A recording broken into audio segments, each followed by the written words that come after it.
Merci beaucoup d'être venu en chair et en os. Et merci à l'IREMO de faire le pari d'une rencontre en présentiel. C'est super. Mais en même temps, donc c'est très courageux de la part de l'IREMO. Une belle audace. Mais le virus n'a pas dit son dernier mot. Et donc Dominique Avon, qui devait intervenir ce soir, un petit problème de test et de cas contact. Donc il ne sera pas avec nous physiquement, mais heureusement, il a pu enregistrer cet après-midi son intervention. Donc il sera avec nous, mais lui à distance. Voilà. Enfin, mais en revanche, simplement pour son intervention, il ne pourra pas répondre à vos questions. Mais voilà. Donc en tout cas, merci beaucoup d'être venu. Et merci à l'IREMO de son accueil pour parler ce soir donc de ce très beau thème qui visiblement vous intéresse, les frères musulmans à l'épreuve du pouvoir. Donc l'exercice du pouvoir a-t-il changé les frères musulmans? C'est la question que se pose la revue Moyen-Orient, qui est là et qui est à l'accueil en vente ce soir. Donc c'est la question que se pose la revue Moyen-Orient dans son dernier numéro, à travers des articles consacrés au Maghreb, à la Jordanie, en Irak, aux États-Unis ou à la France. Et c'est avec certains de leurs auteurs que nous allons, nous aussi, nous interroger sur les évolutions de ce courant de l'islam, depuis sa naissance en 1928 en Égypte, et plus particulièrement depuis son accès au pouvoir dans plusieurs pays du Moyen-Orient ou du Maghreb dans la foulée des printemps arabes. Les frères musulmans défendent-ils toujours le modèle califal, ou à tout le moins une autorité unique politique et religieuse? Comment s'adaptent-ils aux contextes extrêmement différents dans lesquels ils agissent, à travers des partis politiques, des structures de bienfaisance, parfois des mosquées ou des instituts de formation? Que leur a appris l'expérience du pouvoir en Égypte, en Tunisie ou au Maroc? A-t-elle modifié leur stratégie de conquête, leur capacité à collaborer avec d'autres partis ou courants musulmans? Et comment se sont-ils positionnés vis-à-vis des courants djihadistes, type Daesh ou Al-Qaïda? Pour répondre à ces quelques questions et à toutes celles que vous leur poserez, nous accueillons ce soir donc 3 des auteurs de ce numéro 52 de la revue Moyen-Orient, 2 avec nous physiquement et 1 à distance. Donc d'abord Camille Abesca, bonsoir. Vous êtes doctorante en sciences politiques à Sciences Po Paris, au CERI, et également associée à l'Institut français du Proche-Orient. Anne-Clémentine Larocque, bonsoir. Vous êtes historienne, spécialiste de l'islamisme et chargée de cours à Sciences Po. Vous êtes l'autrice de plusieurs ouvrages, parmi lesquels L'islamisme au pouvoir, Tunisie, Égypte et Maroc, et Le trou identitaire sur la mémoire refoulée des mercenaires de l'islam au PUF. Et les deux sont aussi là-bas, donc je ne saurais trop vous conseiller un petit passage par la table des publications. Et le que sais-je aussi, en plus. Géopolitique des islamismes. Donc c'est une abondante production signée Anne-Clémentine Larocque. Vous pourrez faire le choix entre ces ouvrages ou prendre le tout. Et donc Dominique Avon, il est professeur d'histoire à l'Université du Maine, au Mans, directeur d'études à l'EPHE et directeur de l'Institut d'études de l'islam et des sociétés du monde musulman, l'ISM. Et il est également membre du groupe de sociologie des religions et de la laïcité du CNRS. Et parmi ces nombreux ouvrages, je tenais à vous signaler le dernier qui est une somme sur la liberté de conscience, histoire d'une notion et d'un droit aux presses universitaires de Rennes, est paru en 2020. Voilà, donc pendant que les derniers s'installent, nous allons pouvoir écouter Dominique Avon, donc, qui a eu la gentillesse d'enregistrer cet après-midi son intervention. Donc c'est celle qui ouvre le dossier principal de la revue.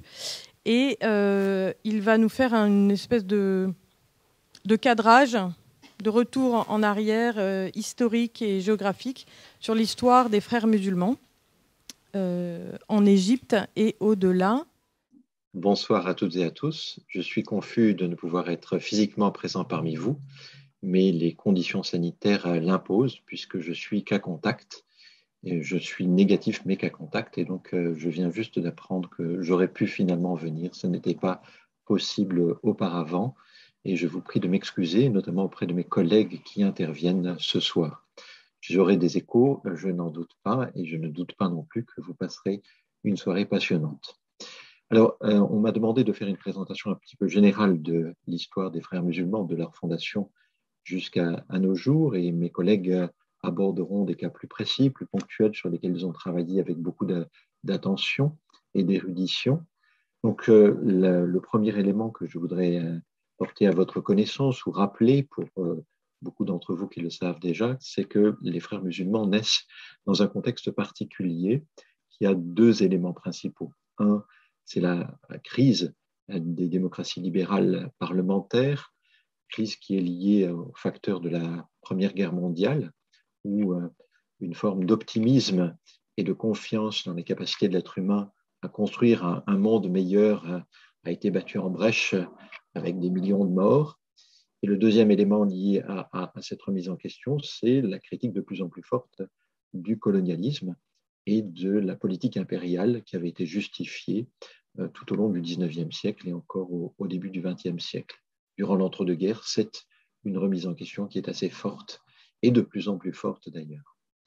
Pour ce qui est des sociétés majoritairement musulmanes sunnites, l'autre élément à prendre en considération, c'est bien évidemment l'abolition du califat qui laisse une place vacante, même si celle-ci était essentiellement symbolique. Le fait qu'il existe toujours de manière symbolique un sultan calife, et il faut rappeler que les sultans ottomans n'avaient pas systématiquement, loin s'en faut, évoqué cette dignité califale, mais le fait qu'il y ait une officialisation de l'abolition du califat laisse donc cette place libre et donc des interrogations. Par quoi faut-il la remplacer, nous, musulmans, puisque nous n'avons plus de référence qui est liée à un modèle idéalisé. Et en mettant en relation ces deux éléments, nous comprenons pourquoi une proposition de construction de société islamique intégrale, qui est proposée par Hassan al-Banna en 1928, rencontre un écho parmi la population égyptienne, tout d'abord, et ensuite parmi la population de l'ensemble du monde arabe et au-delà, notamment après les années 50, dans les parties du monde où les frères musulmans se sont implantés par l'épreuve de l'exil qu'ils ont subi du fait des réactions des gouvernements qui ne voulaient pas rester en lien avec les frères musulmans. Alors, cette constitution des frères musulmans est liée à un projet de réponse sur tous les plans de ce que doit être une société musulmane complète, englobante. Sur le plan politique, pas de séparation évidemment entre le politique et le religieux. Il faut que la parole religieuse informe l'orientation politique, le guide d'un État. Et encore, la question de l'État est problématique pour les frères musulmans, puisqu'ils ne pensent pas en termes d'État-frontière, ils pensent au-delà des États et des frontières. Mais le guide de cet ensemble-là doit respecter les prescriptions islamiques. Et ces prescriptions islamiques sont portées par des savants religieux. Ce qui fait que ce discours des frères musulmans peut trouver aussi un écho auprès des savants religieux dans les années 30. Et il y a un certain nombre de jeunes savants qui sont attirés par cette parole de Hassan al-Banna, qui est à la fois un prédicateur très réputé et un organisateur hors pair. Son petit frère que j'avais interviewé il y a quelques années au Caire avait souligné cette capacité de son frère, contrairement à lui, disait-il, à pouvoir enrégimenter, mettre du monde autour de lui. Donc il avait une grande capacité. Alors de ce fait, il y a eu des questions qui se sont rapidement posées, puisqu'il y avait un système existant, une monarchie, encore sous tutelle britannique, mais une monarchie néanmoins en Égypte. Quel était le rapport qu'il fallait entretenir avec cette monarchie-là? Il y a eu des échanges et des épîtres qui ont été échangés avec le monarque. Et la question du rapport à la violence s'est également posée, notamment à partir du milieu des années 30. Violence et vis-à-vis des colonisateurs sur le territoire égyptien, c'était essentiellement les Britanniques, et vis-à-vis des sionistes, puisque très tôt, la question palestinienne a été entrée dans les considérations et le programme, la perspective des frères musulmans. Il était impossible d'envisager la possibilité de création d'un État autre que musulman, d'une structure autre que musulmane, sur des terres considérées comme musulmanes, d'où cette préparation militaire. Mais l'épître du djihad qui a été rédigé par Hassan el-Banna montre que ce choix du recours à la violence pouvait être beaucoup plus large. Et en cela, il ne se départit pas de ce qui est enseigné parmi les savants religieux, à savoir qu'il est tout à fait justifié, si jamais la dawa, c'est-à-dire la mission musulmane, est entravée sur tel ou tel territoire donné, de recourir à la force pour permettre à cette dawa de continuer de s'étendre. Hassan el-Banna, après la Seconde Guerre mondiale, a accepté un temps d'entrer dans le jeu politique, puis une partie de ses membres en sont sortis. Il y a eu des tensions avec le pouvoir et il est assassiné vraisemblablement par les services du monarque, ce qui radicalise une partie des frères musulmans dans un contexte de défaite vis-à-vis de l'État d'Israël qui vient d'être proclamé. Donc ce moment de 48-49 est un moment d'extrême tension. En 1952, les officiers libres, appuyés sur une partie de la population significative, renversent, alors pas immédiatement, mais renversent le monarque et ensuite remettent en question la monarchie pour proclamer la République. Et la question se pose de la coordination possible entre l'élan porté par Nasser lui-même, le rallye de la révolution, et puis les frères musulmans qui constituent une masse militante absolument importante. Et comme les frères musulmans refusent un ralliement inconditionnel à Nasser, il y a dès 1954 une répression qui est liée à la suite d'une tentative d'assassinat, répression extrêmement violente. Et dans ce contexte, un théoricien revenu des États-Unis, qui initialement n'était absolument pas frère musulman, c'était un intellectuel instituteur, intellectuel, homme de lettres, qui avait des affinités, mais sans plus avec l'idéologie des frères musulmans, Saïd Qutb devient l'éminence grise du mouvement, en contradiction parfois avec le Mourchid de l'époque, et il théorise cette fois-ci le recours à la violence en expliquant que eh bien, cette violence est beaucoup plus fondamentale qu'on ne l'a pensé jusqu'à présent, puisque un État musulman ne doit pas avoir peur de s'appuyer sur ce recours à la violence-là.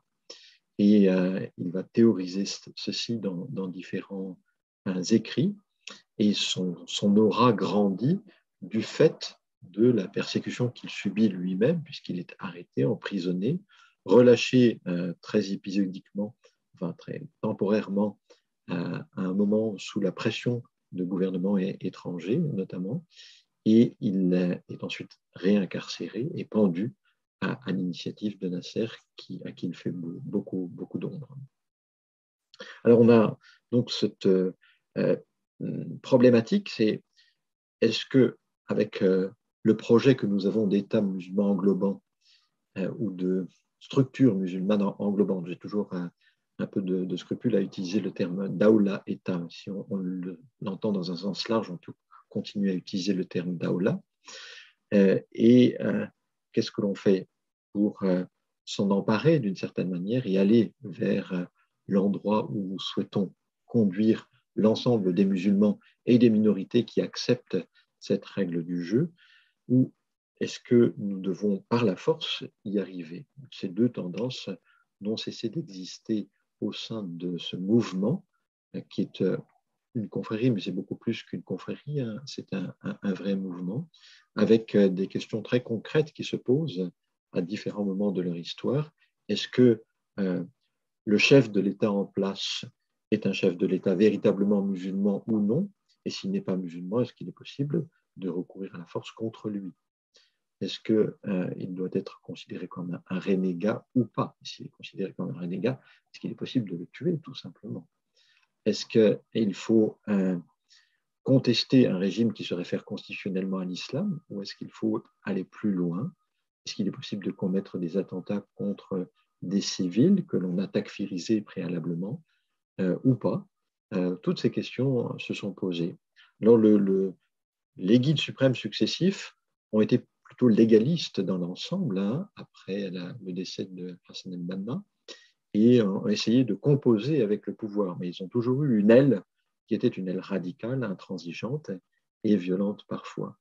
Ils n'ont jamais rompu avec cette aile, et c'est ce que j'ai essayé de montrer dans l'entretien que j'ai donné pour Moyen-Orient, puisque lorsque Mohamed Morsi vient au pouvoir après une élection démocratique et qu'il est président de la République, le premier discours qu'il fait sur la place Tahrir, devant une foule très très importante, eh bien, il lance un appel à la libération de celui qui a été le porteur de la Jamaat al-Islamiyya, qui avait justifié des actes très violents en Égypte dès la fin des années 70 et qui était incarcéré aux États-Unis pour le motif des attentats du World Trade Center de 1993, pas ceux de 2001, mais ceux de 1993. Ce qui nous montre cette absence de rupture entre la tendance pragmatique, celle qui dit nous pouvons arriver au pouvoir par la voie des urnes, tout simplement, par le port des voix des musulmans, et ceux qui disent non, il faut y aller de manière brutale, de manière radicale. L'autre élément à prendre en considération, à partir du milieu des années 60 surtout, c'est-à-dire lorsque les empires coloniaux ont été démembrés, que les États ont été proclamés comme indépendants, c'est que la proposition frères musulmans est une proposition qui s'inscrit dans un moment où il est possible de faire quelque chose. Parmi les forces en présence, il y a sur la table deux grandes propositions. La proposition politique libérale et économiquement capitaliste, et puis la proposition socialiste. Et la troisième proposition est une troisième voie qui est portée par ce courant religieux intégral que l'on retrouve également dans le chiisme d'ailleurs, et les frères musulmans ont des liens avec les chiites, des liens concrets avec les chiites, et qui disent non, c'est ni l'un ni l'autre, nous avons de quoi formuler une proposition islamique complète, qui n'a besoin de rien d'autre, qui n'a besoin d'aucune autre influence ou d'aucune autre référence que celle d'un héritage qui est anhistoricisé, mais qui est un héritage que nous possédons. Et à la fin des années 70, j'étais intervenu d'ailleurs à ce sujet à l'IREMO, lorsque El-Azhar et les savants d'El-Azhar proposent un projet de constitution islamique complète, eh bien une partie de cette constitution islamique paraît dans la revue des frères musulmans égyptiens. C'est-à-dire qu'ils disent, nous sommes d'accord avec ce projet-là. C'est aussi une des raisons pour lesquelles, en 1979, par exemple, certains frères musulmans se réjouissent de la révolution islamique iranienne parce qu'ils se disent, voilà, il y a là quelque chose d'un peu pur qui se fait. Alors, ils sont embêtés par la wilayat el-faqih, c'est-à-dire l'autorité du juriste théologien, parce qu'elle n'est pas conforme à ce qu'ils pensent d'une société islamique sunnite et d'un régime islamique sunnite. Mais pour le reste, il y a beaucoup d'échos qui sont possibles.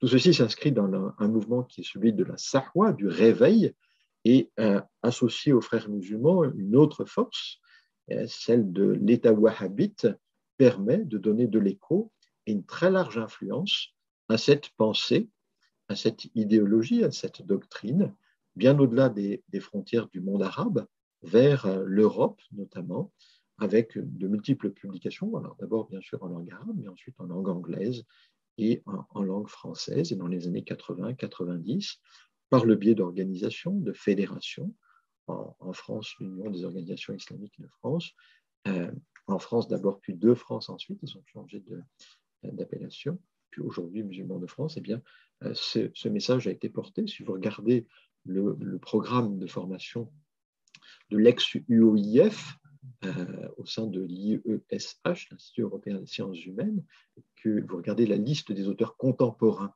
qui sont enseignés, je ne parle pas des auteurs classiques, mais des auteurs contemporains qui sont enseignés, eh bien, ils s'inscrivent tous dans cette logique de la Sahwa jusqu'à aujourd'hui, jusqu'à 2021. Du point de vue organisationnel, les frères musulmans ont bénéficié d'autres appuis. Ce sont des appuis médiatiques. Et cette fois-ci, le Qatar a joué un rôle clé avec notamment la chaîne de télévision Al Jazeera, qui a été un lieu au sein duquel le cheikh Youssef El-Qaradawi, qui est une tête pensante des frères musulmans, a pu pendant des décennies, et un peu encore, prêcher, enseigner au sein de son émission Sharia wa al-Hayat, la charia et la vie, et développer, décliner toutes les thèses qu'il propose pour dire voilà ce qui est permis, voilà ce qui est autorisé, voici ce que doit être un régime islamique idéal, voici ce que ne doit pas être un régime islamique idéal, voici ce qu'un musulman peut faire lorsqu'il n'est pas lié à ce type de régime-là, voici ce qu'il ne peut pas faire, bref, tout l'ensemble de ce qui est possible de comprendre et de saisir. Plus récemment, et je terminerai là-dessus, la question s'est posée du rapport à la violence dans le cadre de la décennie 2010, plus exactement après 2013, puisque entre 2011 et 2013, les frères musulmans ont vraiment cru leur arrivée et ils avaient beaucoup de raisons de le croire. D'abord, ils avaient une partie de l'appui de l'opinion du monde arabe avec eux. Les scrutins, qui étaient des scrutins libres, leur ont donné ici 20% des voix, ici 30% des voix, ce qui montrait vraiment une assise forte dans l'opinion publique. Et ensuite, les régimes occidentaux, ceux de l'Europe, de l'Union européenne, ceux de l'Amérique du Nord, se sont dit il est possible de discuter avec eux. Ils disent ils acceptent justement le résultat des urnes, alors ça veut dire qu'ils s'engagent dans un processus qui va les conduire, par la force des choses, à accepter les règles du jeu d'une démocratie, même si, sur le point des libertés, pour l'instant, ils n'ont pas modifié leur doctrine. Ce qui était véritablement l'enjeu, c'est-à-dire tant que du point de vue de la doctrine, ils n'avaient pas bougé, est-ce que la pratique allait les faire suffisamment bouger pour qu'ils changent fondamentalement? Ce n'est pas ce qui s'est passé. Et lorsque des opinions se sont raidies par crainte de la mainmise complète de l'organisation des frères musulmans sur l'appareil de l'État, ça a été très très net en Égypte au printemps 2013, eh bien, les manifestations de 2013, puis ensuite en Égypte, puis de l'été 2013 en Tunisie, ont eu raison de cette tentative de mainmise des frères musulmans sur les États. Et en Égypte, ils ont été réprimés et à nouveau, ils sont rentrés dans une phase de persécution et d'exil. En Tunisie, ils ont composé, puisque leurs coreligionnaires et compères en Égypte avaient perdu la partie, ils ont décidé de composer. C'est la fameuse entente entre Caïd Essebsi et Ranucci à la fin de l'été 2013, jusqu'à la crise de l'été dernier. Pour le cas du Maroc et de la Jordanie, je laisserai mes collègues présenter les choses. Alors, la question qui se pose à eux aujourd'hui est celle du retour à une possible normalisation de leur situation. De 2013 à 2019-2020, ils sont véritablement entrés en résistance face à ces États qui les avaient réprimés, et tout particulièrement l'État égyptien, en s'appuyant sur deux États, l'État qatari et l'État turc. Mais ils s'aperçoivent qu'il n'est pas possible de rester trop longtemps dans cette situation-là, sauf à se faire déborder ou bien par d'autres mouvements, ou bien d'être oubliés de la scène culturelle, politique et éducationnelle. Et l'autre possibilité, c'est de revenir dans le jeu, mais en modifiant leur comportement et leur discours vis-à-vis des États en place. C'est ce qui est en discussion pour l'instant, mais ces États en place que sont l'Arabie saoudite, les Émirats arabes unis et l'Égypte, qui constituent un trio très fort anti-frères musulmans à l'heure actuelle, ne sont pour l'heure absolument pas prêts à leur laisser une place. Et la mobilisation est une mobilisation policière, sécuritaire, mais c'est également une mobilisation sur le plan académique, où nous avons des réseaux, réseaux qataris et turcs d'un côté, réseaux émiratis, saoudiens, égyptiens de l'autre, qui à l'échelle internationale, principalement en arabe et en anglais, un petit peu en français, essayent de justifier ou au contraire de ne pas justifier la position des frères musulmans dans telle ou telle situation. Je prends ici le terme justifier au sens fort du terme, c'est-à-dire rendre raison à. Et une partie des débats académiques peuvent être liés à l'écho ou à l'influence consciente ou inconsciente de ce que font à l'heure actuelle ces deux pôles. Au niveau religieux, et je terminerai par là, il y a deux instances qui sont en confrontation à l'heure actuelle. D'un côté, l'Union internationale des savants musulmans, qui a été fondée en 2014, et de l'autre côté, en 2004, pardon, et de l'autre côté, le Conseil des sages musulmans, qui a été fondé en 2014. La première instance est soutenue par le Qatar et la Turquie, la seconde par les Émirats arabes unis, l'Arabie saoudite et l'Égypte. Voilà, je vous remercie, je vous souhaite une très très bonne soirée et j'espère être bientôt parmi vous. Merci beaucoup à ceux qui ont enregistré Dominique Havon cet après-midi et qui ont permis que nous l'entendions, même si j'ai bien compris que certains n'entendaient pas voilà, aussi bien qu'ils auraient souhaité. Et vous comprenez pourquoi nous avons choisi de le faire parler en premier, c'est parce qu'il nous faisait vraiment cette espèce de panorama général, historique, géographique, idéologique, et qu'ensuite nous allons affiner en étudiant plus précisément deux pays. Donc, nous allons commencer avec vous, Camille Abesca. Donc, vous allez nous parler des travaux que vous menez actuellement en Jordanie. Qu'est-ce que vous constatez? Donc, c'est votre travail de thèse à propos du Parlement jordanien. Qu'est-ce que vous voyez comme influence des frères musulmans dans ce pays?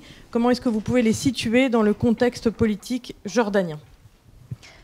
Merci beaucoup. Merci tout d'abord aussi à l'IREMO pour l'invitation. Moi, je vous souhaiterais juste commencer par rappeler que contrairement à mes deux collègues, moi je ne suis pas une spécialiste de l'islam politique. Et donc, comme vous l'avez dit, je ne suis même pas une spécialiste des frères musulmans en Jordanie. Donc, qu'est-ce que je fais ici? Vous avez le droit de vous demander. En fait, moi, je travaille dans le cadre de ma thèse sur le Parlement jordanien, sur la Chambre des représentants du Parlement jordanien. Et il se trouve qu'aujourd'hui, le Front d'action islamique, qui est donc le bras politique des frères musulmans en Jordanie, est un des seuls partis qui parvient à obtenir des sièges au sein de l'institution. Donc moi, quand je suis sur le terrain, je rencontre régulièrement des membres du parti qui ont été élus comme députés et je discute avec eux de leur élection, de leur trajectoire politique et de leur expérience en tant qu'élus. Et donc c'est de ça dont j'ai essayé de parler dans mon article et dont je vais parler ce soir, en essayant de réfléchir à donc ce que cela révèle de la position du parti et des stratégies aussi de la confrérie aujourd'hui en Jordanie. Donc en guise d'introduction, je vais faire un bref rappel historique. C'est toujours un peu rébarbatif, mais ça me paraît assez nécessaire pour contextualiser mon propos qui suivra. Donc, rassurez-vous, je n'ai pas remonté jusqu'à la création de la confrérie en 1945, mais la première chose qu'il est important peut-être de noter, c'est que pendant le règne du roi Hussein, donc jusqu'en 1999, la confrérie, les frères musulmans en Jordanie sont plutôt considérés comme des partenaires qui permettent à la monarchie de consolider sa légitimité sur le territoire. Ça se voit par exemple sous la loi martiale, qui est proclamée en 1957 et qui conduit à une très forte répression des activités politiques et partisanes. Mais même pendant cette période, les frères musulmans, eux, sont autorisés à continuer à mener leurs activités caritatives. Et ça, cet état de fait, ça change un peu à partir de 1989, donc c'est la date de la reprise du cycle électoral. Et c'est des élections législatives où les frères musulmans arrivent à obtenir un quart des sièges au Parlement, ce qui effraie un peu le monarque, qui décide donc, dès les élections suivantes, en 1993, de changer la loi électorale pour essayer de limiter au maximum la victoire électorale donc du Front d'action islamique, le bras politique des frères musulmans créé en 1992. Et donc à partir de cette date et jusqu'en 2016, les frères musulmans ont régulièrement décidé de boycotter les échéances électorales en signe de protestation. Ensuite, alors que le roi Abdallah II, donc, qui règne depuis 1999, est lui dès le départ beaucoup plus hostile à la confrérie, le début des années 2000 marque aussi le début de forts débats et tensions internes, débats suscités par les partisans d'un recentrage autour de problématiques exclusivement nationale. Et ces débats et ces tensions, ils s'intensifient au fil des années. Et là, je fais un gros saut dans le temps, si vous me permettez. Ils s'intensifient au fil des années jusqu'à donner lieu en 2015 à une scission. Et c'est une scission qui a été en quelque sorte accélérée par le pouvoir jordanien, qui au lendemain des printemps arabes emboîte le pas à l'Arabie saoudite, à l'Égypte et aux Émirats arabes unis, et devient de plus en plus répressif à l'égard de la confrérie des frères musulmans, et qui lui demande en 2015 de régulariser ses statuts juridiques sous prétexte qu'il ne serait plus en accord avec la loi jordanienne et d'y inscrire notamment la rupture des liens avec le bureau égyptien. Donc là, on a deux types de réactions. On a d'un côté des membres qui crient à la manœuvre politique et d'autres, donc les partisans d'un recentrage autour de questions nationales, qui décident de faire scission et de se constituer en une nouvelle confrérie qu'on appelle l'association de la confrérie des frères musulmans. Donc ils déposent des statuts conformes à la loi jordanienne et ils se voient accorder l'autorisation. Sauf qu'en fait, très peu de temps après, la confrérie mère se conforme aussi à ces statuts et se voit également accorder l'autorisation. Et donc là, on est dans une situation assez particulière et compliquée où on a deux structures qui revendiquent la même légitimité et les mêmes biens immobiliers et financiers. Et on a une période de statu quo jusqu'à, et vous en avez peut-être entendu parler, même si on n'entend pas souvent parler de la Jordanie dans les médias, mais la confrérie mère des frères musulmans a été dissoute en juillet 2020 et tous ces biens ont été confisqués. Donc, moi, ce que j'ai souhaité développer dans mon article, c'était de voir comment, après avoir perdu cette bataille juridique contre le pouvoir central, la stratégie des frères musulmans jordaniens avait été de faire l'épreuve du pouvoir afin d'essayer de survivre et surtout afin d'essayer de montrer sa résilience par le biais de son bras politique, le Front d'action islamique, et de son investissement dans le jeu politique institué. Et donc là, mon propos va s'articuler entre... Ça va? Qu'est-ce qui se passe? Excusez-moi. Non, non, je vous en prie, mais ça va? Vous voulez de l'eau? Non, mais j'ai pris de pastille pour la toux et j'ai un verre d'eau là, sinon, si vous voulez. Ouais. Hop. J'ai pas le Covid. Hop. Non, non, je vous en prie.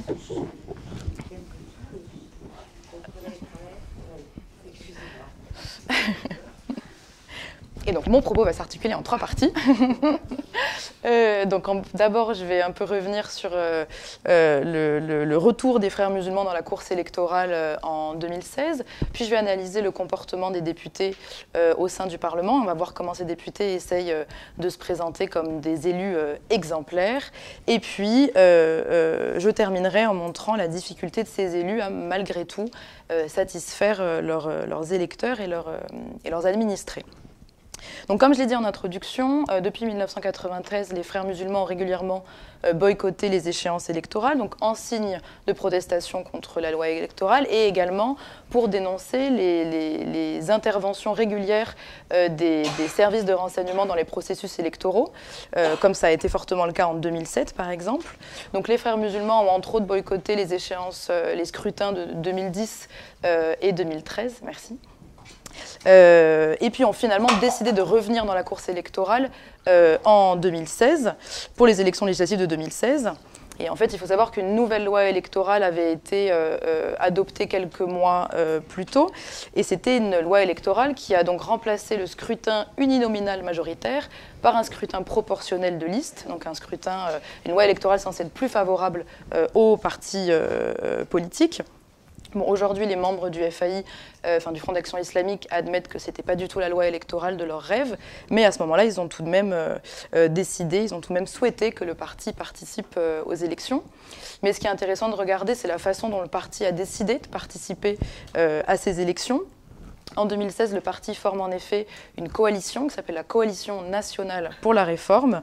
Et là, le slogan de cette coalition, ce n'est plus « l'islam est la solution », mais « dignité pour les citoyens, renaissance de la patrie ».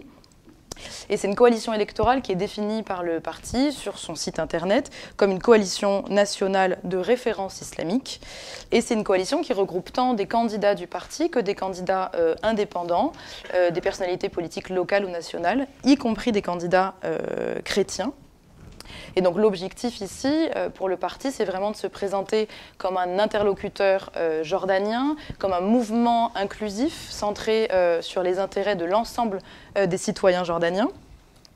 Et donc cette coalition, en 2016, elle parvient à obtenir 15 sièges sur 130 au Parlement, contre seulement 3 sièges pour le parti politique qui avait été fondé en 2016 par une partie des frondeurs de la confrérie mère.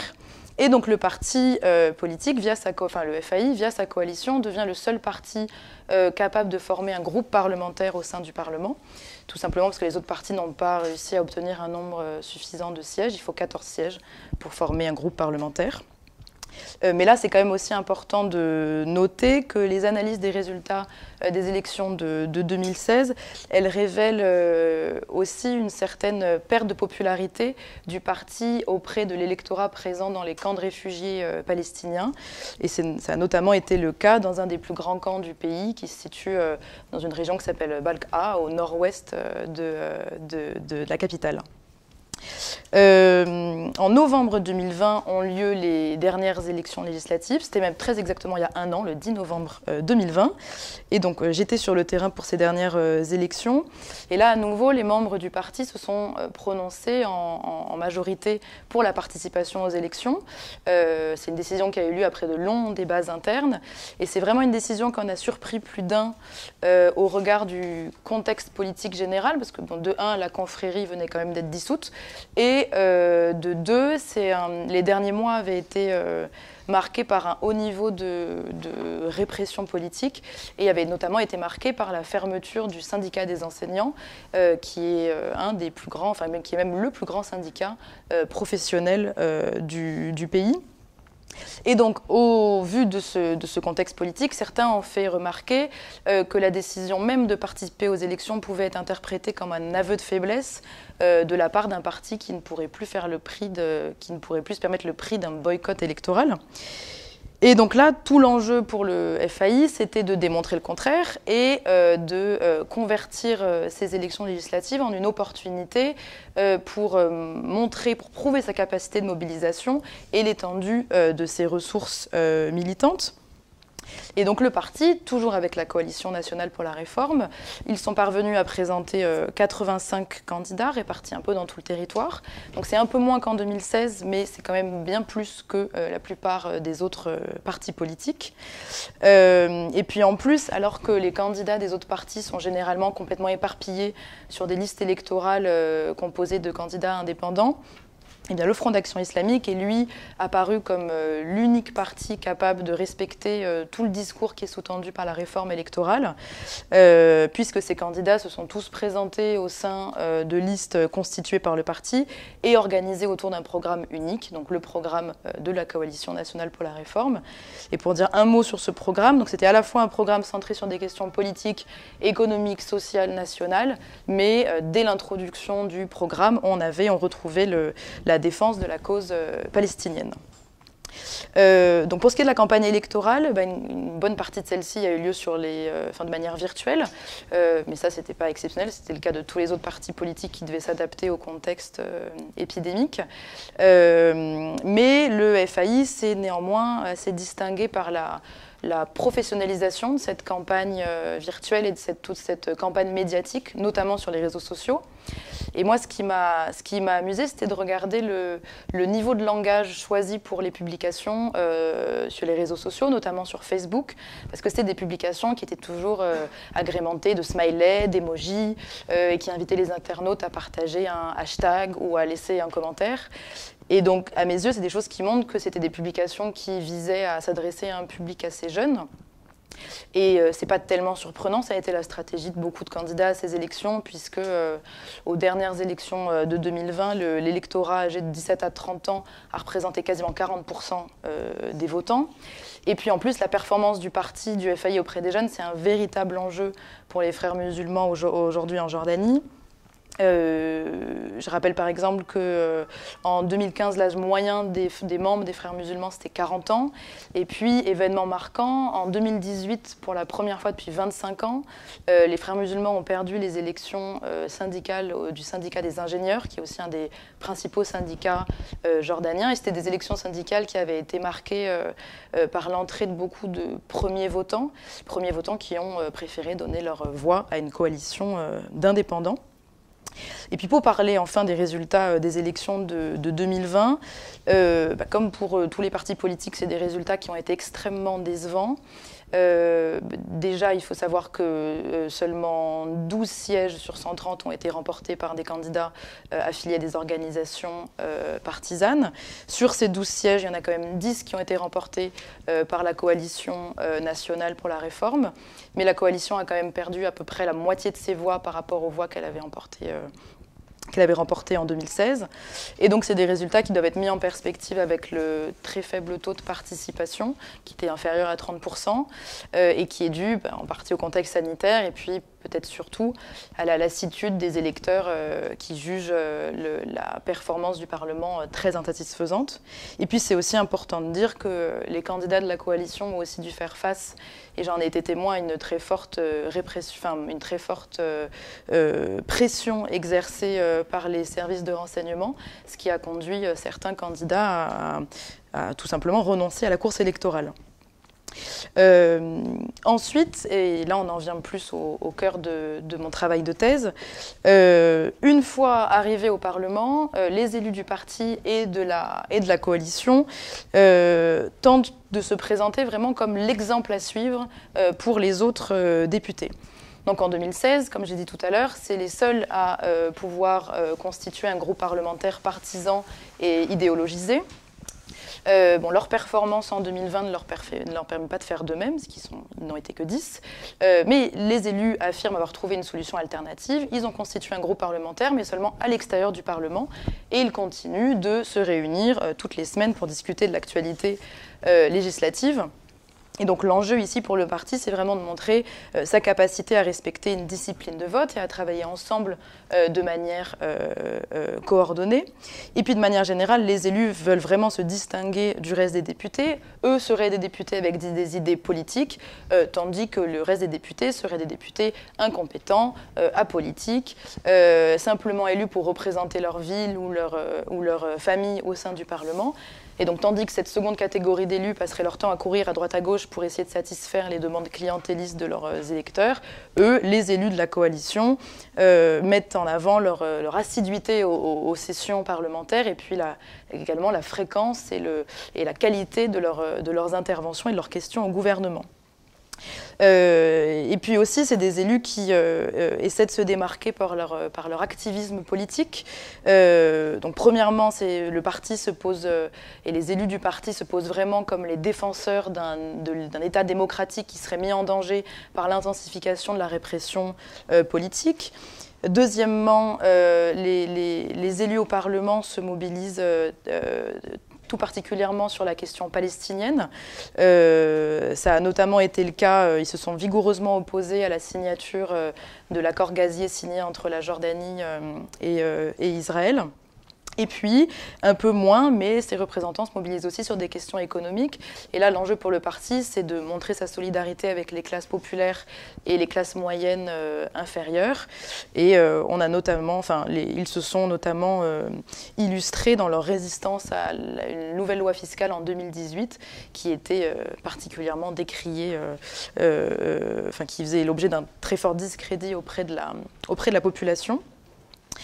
Cependant, et je terminerai sur cette idée, Les députés du parti conviennent eux-mêmes qu'ils n'obtiennent que très peu de résultats au sein du Parlement. Juste pour donner l'exemple du dossier palestinien, l'accord gazier n'a évidemment pas été abandonné,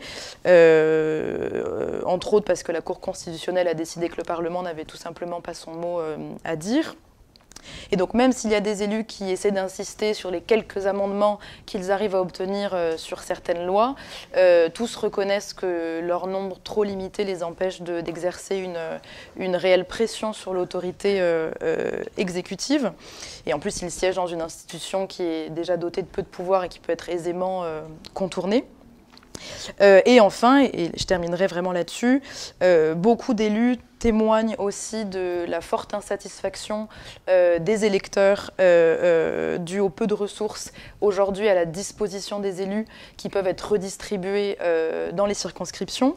Et en fait, ça je l'ai dit dès mon introduction, mais après que la confrérie a perdu son statut légal, tous ces biens ont été confisqués, et y compris l'association du Centre caritatif islamique, qui était tout un réseau d'associations caritatives, médicales et éducatives. Et donc là, il y a un élu qui me résumait la situation de la façon suivante. Je vous lis cette citation. « Avant, le mouvement islamique pouvait aider les orphelins. Nous aidions 30 000 orphelins et des veuves. Nous nous concentrions sur les familles.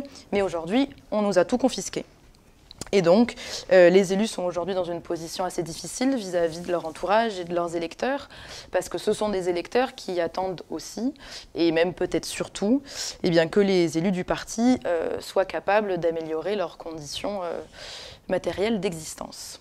Je m'arrête ici et je vous remercie beaucoup pour votre attention.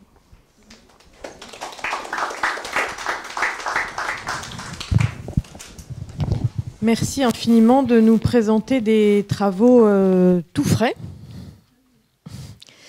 Et puis, effectivement, on voit bien le lien entre ce qu'expliquait Dominique Avon sur les évolutions récentes et les changements de stratégie, etc. Donc, ça va être extrêmement riche après pour nos échanges. Mais d'abord, nous allons écouter Anne-Clémentine Larocque. Quant à vous, dans le numéro de la revue Moyen-Orient, on vous a demandé de plancher sur le Maghreb. Donc, est-ce que vous pouvez nous présenter le travail que vous avez fait sur ce sujet-là, et puis en sachant que votre champ de compétences dépasse le Maghreb, et que dans la dernière partie de notre rencontre ce soir, on pourra également aller au-delà et ouvrir les questions à une sphère plus large. Mais en tout cas, dans la revue, c'est sur ce thème que vous avez été sollicité, que vous avez écrit. Merci beaucoup. Bonsoir à tous.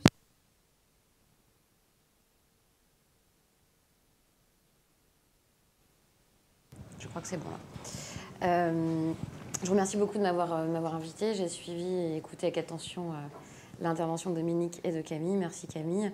Je vais reparler un tout petit peu de mon terrain. Effectivement, j'étais allée en Jordanie il y a 3 ans pour interviewer en fait le numéro 2 du Front d'Action Islamique, donc pour essayer de mettre en perspective ce que j'avais compris du Maghreb et de l'Afrique du Nord, pour regarder un petit peu comment les intrications possibles entre le Mashrek, donc le Moyen-Orient, et le Maghreb étaient possibles ou moins possibles qu'avant quand on réfléchissait à cette confrérie des frères musulmans.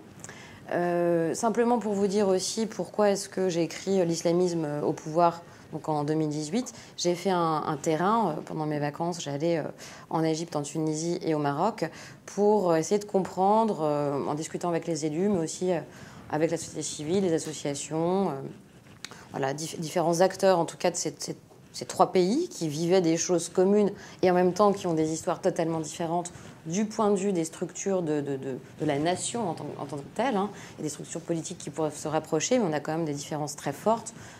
On a Mohamed VI d'un côté au Maroc, désormais El-Sisi en Égypte, et en Tunisie, effectivement, une démocratie naissante, balbutiante certes, mais qui présente en fait des caractéristiques vraiment spécifiques. Donc, c'est très compliqué toujours de parler de manière avec des tendances, si vous voulez, mais on est quand même obligé d'en faire pour être un petit peu clair. Et donc, j'ai fait mon terrain de 2015-2016 jusqu'en fin 2017 pour essayer de comprendre ce qui s'était passé en 2011 aussi, hein, et de voir les conséquences justement de tout cela. C'est assez intéressant. J'ai rencontré beaucoup de Nardaouis, donc de gens qui font partie des Nardas, des députés, qui sont devenus ministres pour une d'entre elles d'ailleurs, Saïda Ounessi, du PJD donc aussi. J'ai pu rencontrer des gens, malheureusement pour le PLJ, donc Parti Liberté et Justice, feu, hein, Parti Liberté et Justice égyptien. Je n'ai pas pu rencontrer, on va dire, de frères musulmans en Égypte, puisqu'ils sont évidemment interdits, comme vous le savez, depuis fin 2013. Hein. C'est une organisation classée terroriste quand même par Al-Sisi. Et donc, c'est vrai que c'est une décennie qui a été extrêmement intéressante à regarder et qui, finalement, nous fait comprendre aussi ce qui s'est passé, encore une fois, dans la grande famille islamiste. Parce que, justement, j'en viens à mon deuxième point d'introduction, cette famille islamiste, elle se structure autour de 3 matrices fondamentales. La matrice wahhabite, qui a donné le wahhabo-salafisme au XXe siècle, mais qui naît au XVIIIe siècle, comme vous le savez, en Arabie saoudite actuelle, mais en plein désert du Nadj au milieu du XVIIIe siècle. Ensuite, la matrice turque, hein, l'islamisme turc est très important quand même à prendre en compte, surtout quand on parle des frères musulmans actuellement. Je reviendrai là-dessus, puisque finalement l'Empire ottoman, donc, étant la structure sultanat califat qui a régné sur le monde arabe quand même du XVIe siècle au XXe siècle, il y a eu une intrication entre forcément le lien au califat, le lien à la religion et le lien au politique qui vient et qui émane de Turquie et qui est encore présent aujourd'hui, tout à fait, avec la stratégie d'Erdogan. Je reviendrai là-dessus. Et enfin, effectivement, 3e matrice, les frères musulmans. Qui, je ne vais pas reprendre ce que Dominique a dit, mais je vais simplement peut-être préciser quelque chose. Effectivement, il a tout à fait raison de vous avoir présenté ces 3 points, hein, avec fléchissement du modèle des démocraties libérales, bien évidemment, la fin des empires, en tout cas du fantasme et de ce qu'on imagine des empires coloniaux, puis cette chute du califat, que moi je prends vraiment comme quelque chose d'extrêmement important pour comprendre ce vide symbolique important, ce trou, reprendre le titre de mon ouvrage aussi, qui a été constitué à ce moment-là. Et on se rend compte d'une chose, c'est que finalement, la pensée totalisante, hein, j'ai pas dit totalitaire, mais totalisante des frères musulmans va naître 4 ans après cette chute du califat, mais 2 ans avant, en réalité, au Caire, la première association salafiste de la tradition prophétique se met en place donc en Égypte, hein, salafiste, hein, j'ai bien dit, donc, qui offre encore une fois une autre vision que ce que les frères musulmans vont pouvoir donner, même s'il y a des ramifications qui se font au sein de la Sarwa, ça a été dit aussi tout à l'heure. Et quand on parle de salafisation des frères, je pourrais en reparler aussi, il y a eu quelque chose effectivement qui s'est produit en termes de processus de lien entre ces 2 familles islamistes. À un moment donné, il y a des conséquences encore actuelles à cela. 1928, 1932 aussi, création de la monarchie d'Arabie saoudite. C'est pas rien. En termes justement de réponse, hein, et d'offres normatives wahhabites cette fois, à côté de celle des frères. Bon, ça, c'est simplement sur l'aspect idéologique. Je sais bien que c'est très complexe à ce niveau-là, mais il est nécessaire quand même de le replacer pour comprendre ce que je vais vous présenter après. Évidemment, quand on pense les frères musulmans aujourd'hui, je pense qu'il faut tout à fait penser évidemment à la relation de cette confrérie qui dépasse effectivement la confrérie qui est un mouvement, cette relation de cette confrérie au pouvoir politique. Parce que finalement, il y a 2 objectifs chez les frères. C'est l'objectif, bien évidemment, de mettre en place du caritatif, de la bienfaisance, de l'éducation dans la société, et en même temps, une volonté, bien sûr, d'avoir le pouvoir à un moment donné. Hein, qui a été en plus,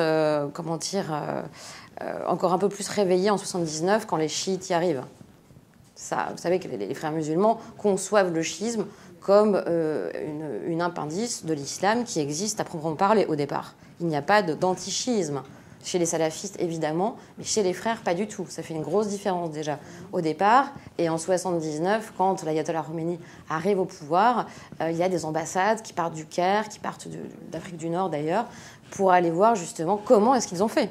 Hein, il y a quelque chose aussi de l'ordre de la réflexion pour mettre en place justement cette acquisition du pouvoir.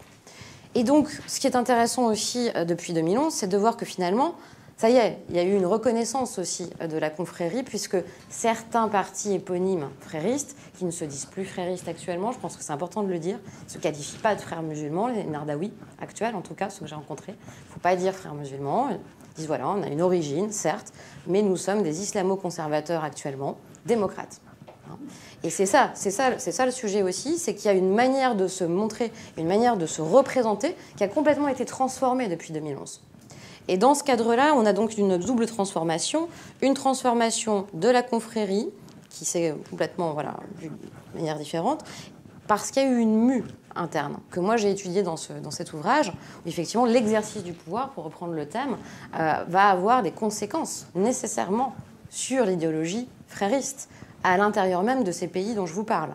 Qu'il y ait un bureau qui puisse encore exister actuellement du Qatar en Turquie, qui essaye justement d'incarner un transnationalisme, on va dire, frériste, ou un internationalisme frériste, pourquoi pas, mais en tout cas, chacun des membres que j'ai pu rencontrer, y compris en Jordanie, m'ont dit « Non, mais nous, on a pris nos distances, effectivement, comme tu le disais, avec le bureau n'existe plus vraiment, enfin bon, on a aussi notre position nationale, voire nationaliste pour certains. » Donc 3 points pour discuter ça assez rapidement. La première chose, c'est effectivement la grande transformation, la nouvelle visibilité, en tout cas que qu'offre 2011, qu'offre les printemps arabes, qu'offre cette opportunité des printemps arabes à la famille frériste. Ensuite, effectivement, évaluer si la durabilité du pouvoir, c'est pas finalement que d'être associé, non pas de gouverner pour les frères, parce que manifestement en Égypte, ça n'a pas fonctionné.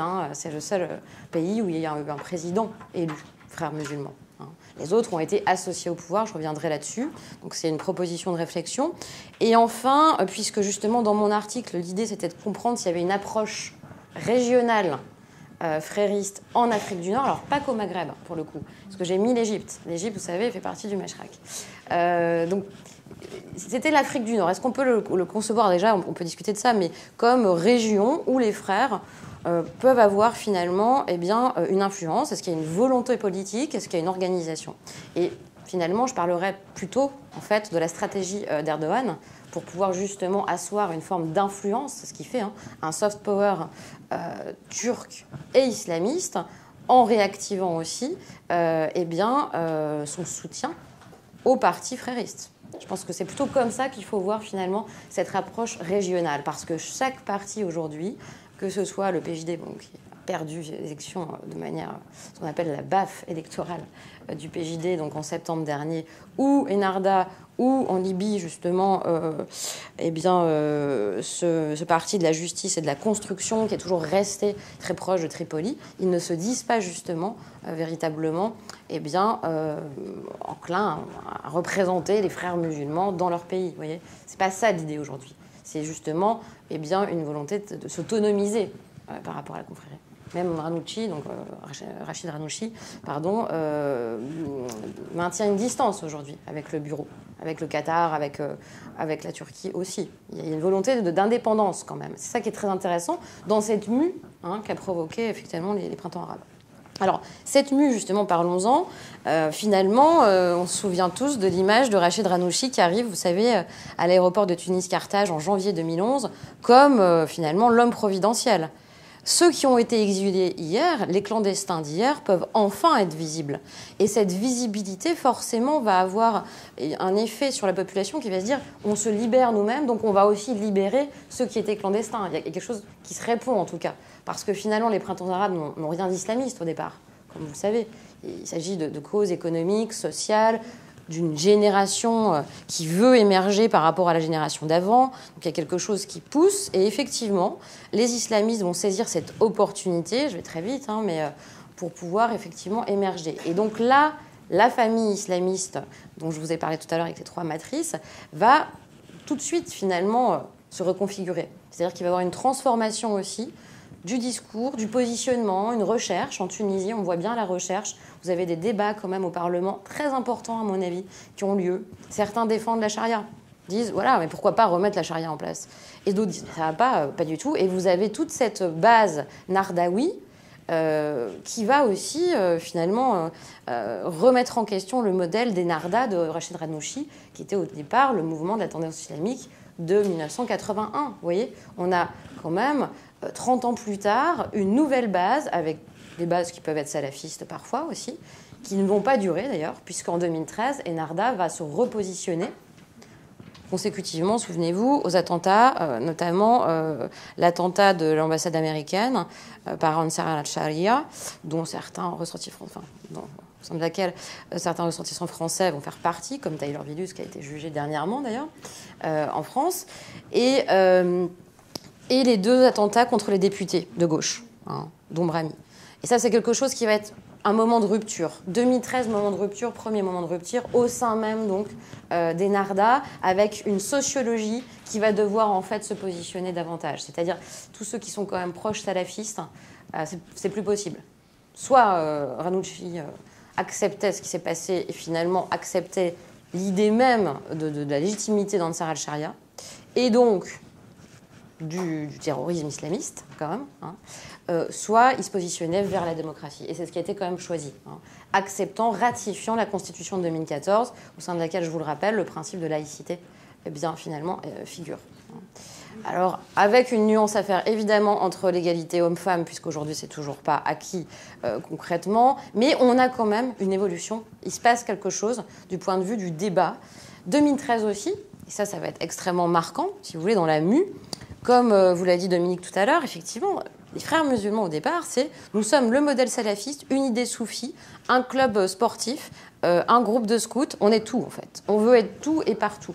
C'est ça l'idée frériste au départ. Et ce qui est très, très intéressant, c'est que justement, depuis 2011, on a des transformations nécessaires du point de vue, en tout cas du discours. Pourquoi ? Parce que le 3 juillet 2013, Al-Sisi prend le pouvoir et effectivement détrône, avec pour lui, il a l'impression qu'il est légitime parce qu'il y a énormément de gens dans les rues, beaucoup plus qu'en 2011 d'ailleurs, dans les rues du Caire. Mais en tout cas, l'idée, c'est de dire ils n'ont pas réussi le challenge. C'est-à-dire que les élections législatives, l'élection du président Morsi, n'ont pas suffi finalement à donner aux frères musulmans une légitimité, puisque économiquement, ça ne suit pas du tout, économiquement et socialement non plus. Ça, ce sont les arguments de ce qu'on appelle quand même un coup d'État, puisqu'il n'a pas été élu, le général aussi. Faut quand même le rappeler.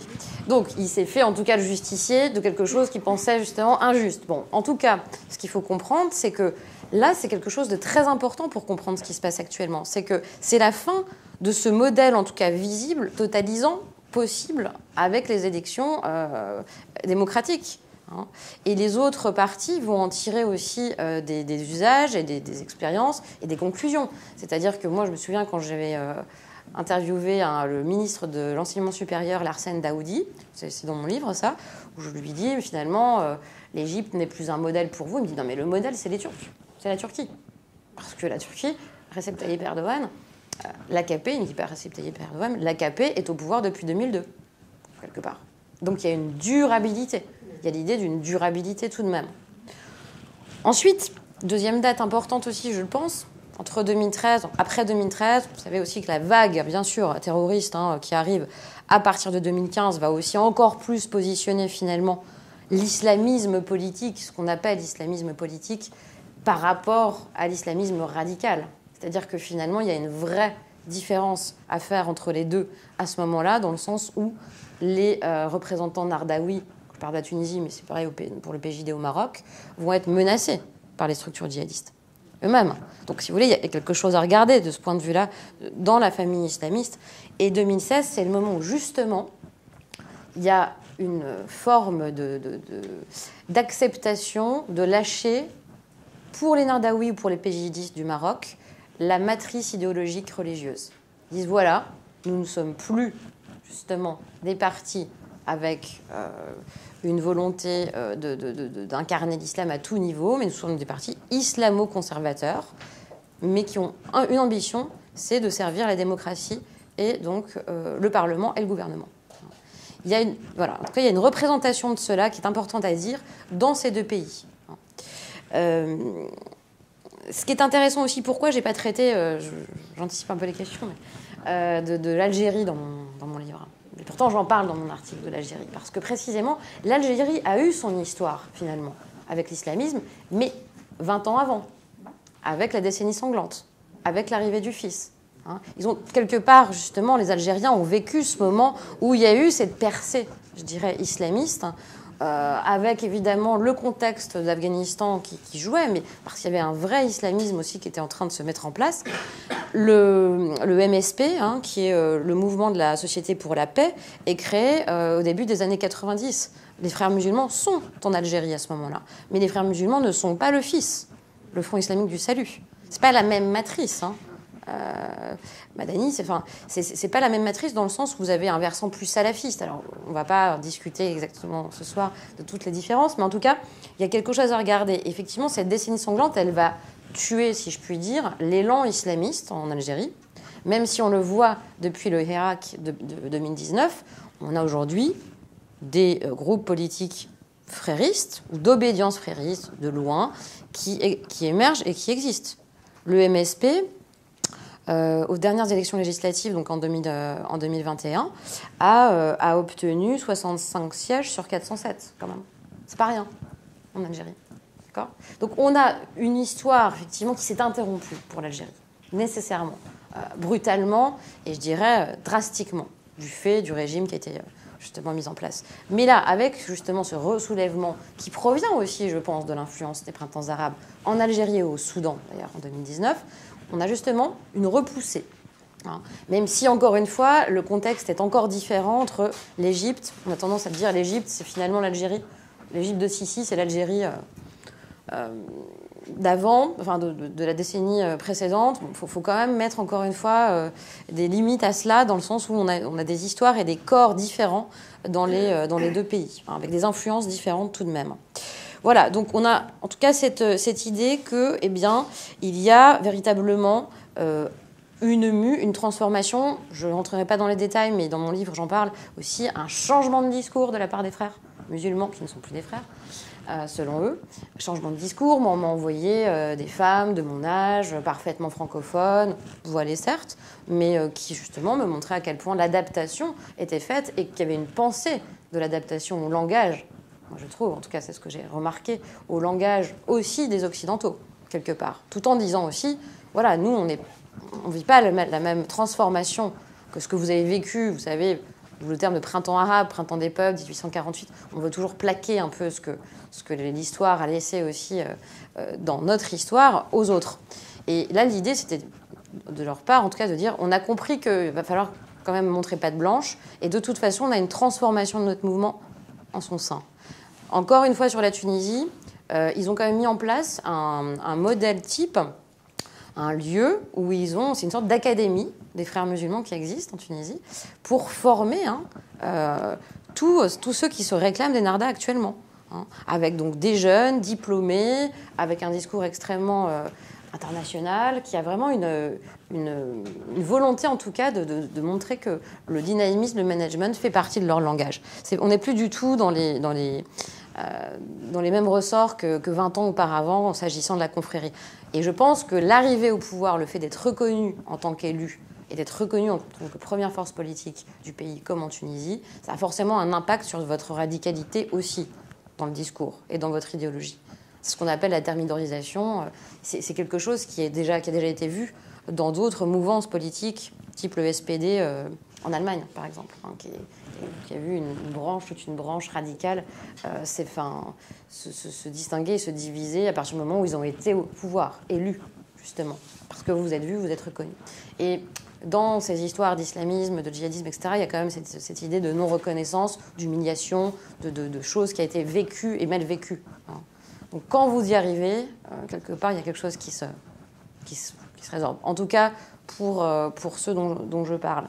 L'association au pouvoir, donc, a été finalement durable en Tunisie, je l'ai dit, au Maroc, 10 ans, une décennie, puisque là, ils ne sont plus majoritaires, hein, c'est fini.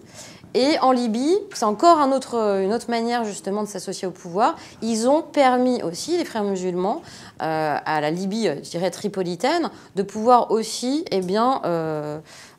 être légitime par rapport à la Cyrénaïque du général Haftar, soutenu d'ailleurs, encore une fois, par l'Égypte, par les Émirats arabes unis, et l'Arabie saoudite. Hein, donc tous ceux qui soutiennent qui ? Les salafistes. Vous avez quand même un clivage qui existe aujourd'hui fort entre les soutiens des salafistes et les soutiens des frères. Qatar, Turquie, ce sont les frères, et les pays du Golfe, Arabie Saoudite, Égypte, ce sont les salafistes. Le arabo-salafisme, je peux revenir là-dessus tout à l'heure. Donc on a effectivement cette association au pouvoir qui pourrait être effectivement plus un signe de durabilité et une manière de rester, de comprendre et de s'adapter aussi par rapport aux attendus finalement de la population. Enfin, troisième point, sur cette décennie qui s'achève précisément sur une influence nouvelle depuis 2019. Alors, pour revenir dans l'histoire, la stratégie d'Erdogan, qui met en place donc finalement à la fois une politique dynamique, on va dire, pour essayer de préexister en Afrique du Nord, mais aussi, vous l'avez vu avec les événements en Syrie ou en Azerbaïdjan, il veut aussi préexister en fait dans un certain espace qui correspond aussi aux limites de l'ancien empire ottoman. Ce néo-ottomanisme d'Erdogan est très intéressant à étudier si on le regarde de tous les côtés, parce que c'est une nouvelle offre, si vous voulez, idéologique, qui vient même concurrencer finalement celle de l'État islamique. Dans le sens où on réhabilite un sultan côté turc et on réhabilite un calife côté organisation terroriste, si vous y pensez. Or, l'Empire ottoman, c'était un sultan-calife. Donc on a aujourd'hui effectivement cette offre très importante à regarder de la part des Turcs. Je dis souvent aussi, par exemple, dans les dossiers terroristes, vous avez très peu de Turcs qui sont partis en Syrie, en réalité. Vous avez très très peu de Turcs. C'est un truc à réfléchir aussi, parce que précisément, l'offre idéologique est déjà présente quelque part, via le Mini-Gorouch, la DİTİB, etc., qui agissent au sein même donc, de l'Europe et de l'Europe de l'Ouest actuellement. Mais si je reviens à l'influence turque donc en Afrique du Nord, si on se souvient de l'Empire ottoman, sachez que seul le Maroc actuel n'a pas été compris dans l'ère d'influence ottomane, puisque la famille alaouite, héritière du prophète, était en place, et que l'Algérie, la Tunisie, l'Égypte, et même évidemment le Hijaz, c'est-à-dire cette région où la Mecque et Médine se trouvaient, ont été pris dans l'escarcelle de l'Empire ottoman.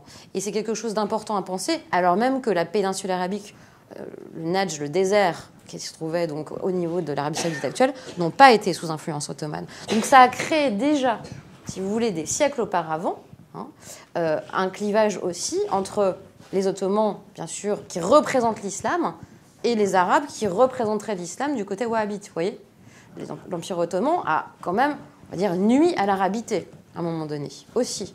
Et dans le combat actuel défendu par les frères, mais aussi par les autres structures islamistes, on a quand même cette idée de réhabilitation aussi de la culture arabe. Derrière l'islamisme, il y a aussi cette idée-là tout de même qu'il faut repenser, puisque le califat abbasside, le califat omeyyade, qui existait avant l'Empire ottoman, eh bien, on veut réhabiliter les symboles, les wilayats, le calife, tout ce qui figure aussi en arabe. Vous voyez ? Et c'est pas que l'islam, c'est l'arabe aussi. Et l'Arabie saoudite utilise ce fervent-là. Recep Tayyip Erdogan est tout à fait conscient de cela. Il instaure donc une politique d'entrisme, c'est moi qui dis ça, mais qui est assez claire, où il intervient en Libye, vous le savez, avec ses nouveaux janissaires djihadistes, mercenaires, qui là justement, donc qui sont des djihadistes syriens pour la plupart, qui sont quand même venus entre 2019 et 2020 pour soutenir justement toute l'aide islamiste en Libye. Il envoie les mêmes en Azerbaïdjan, il fait des ambassades, il crée des liens évidemment avec le roi du Maroc, qui dit voilà, c'est bien, vous représentez l'islam du juste milieu. Vous avez aussi chez vous, bien évidemment, des frères musulmans, des frères musulmans, en tout cas des activistes qui effectivement défendent l'islamisme et la politique qu'Erdogan peut défendre également. Donc dans ce cadre-là, si vous voulez, on a quand même aussi actuellement une volonté d'existence et de préexistence de la Turquie dans ces pays arabes et musulmans qui sont en transformation, et où les frères justement sont eux-mêmes en transformation. Comme s'il fallait aussi, finalement, si vous voulez, contrôler à minima aussi ces transformations internes. Je vais m'arrêter là. Simplement, je mettrai une nuance avec l'Égypte, qui est quand même le berceau frériste, puisque précisément Sisi et Erdogan se reparlent, entre guillemets, mais avec des conditions. Et évidemment, l'enjeu des frères musulmans fait partie tout à fait de leur dialogue à venir. Merci.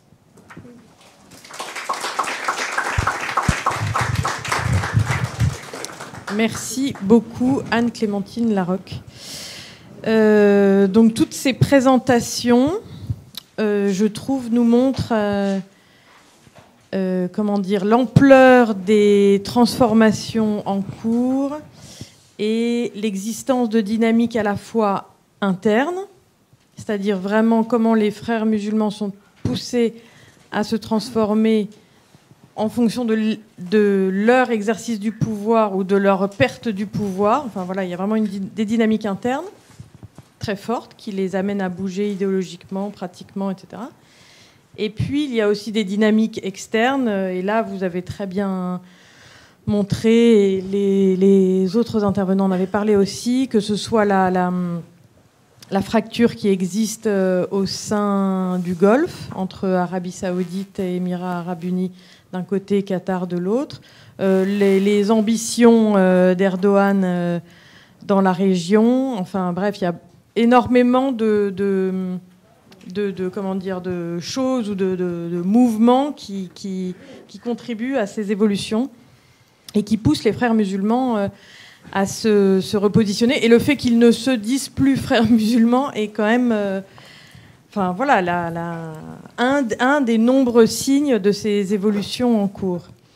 Alors, on va pouvoir passer maintenant aux questions. J'imagine qu'elles vont être nombreuses, tellement nous avons abordé de sujets. Alors, pour les questions, je vais vous demander de garder votre masque et de ne pas toucher au masque. Bon, ben alors c'est très bien. J'en avais préparé une au cas où on aurait du mal à avoir la première, mais ce n'est pas du tout le cas.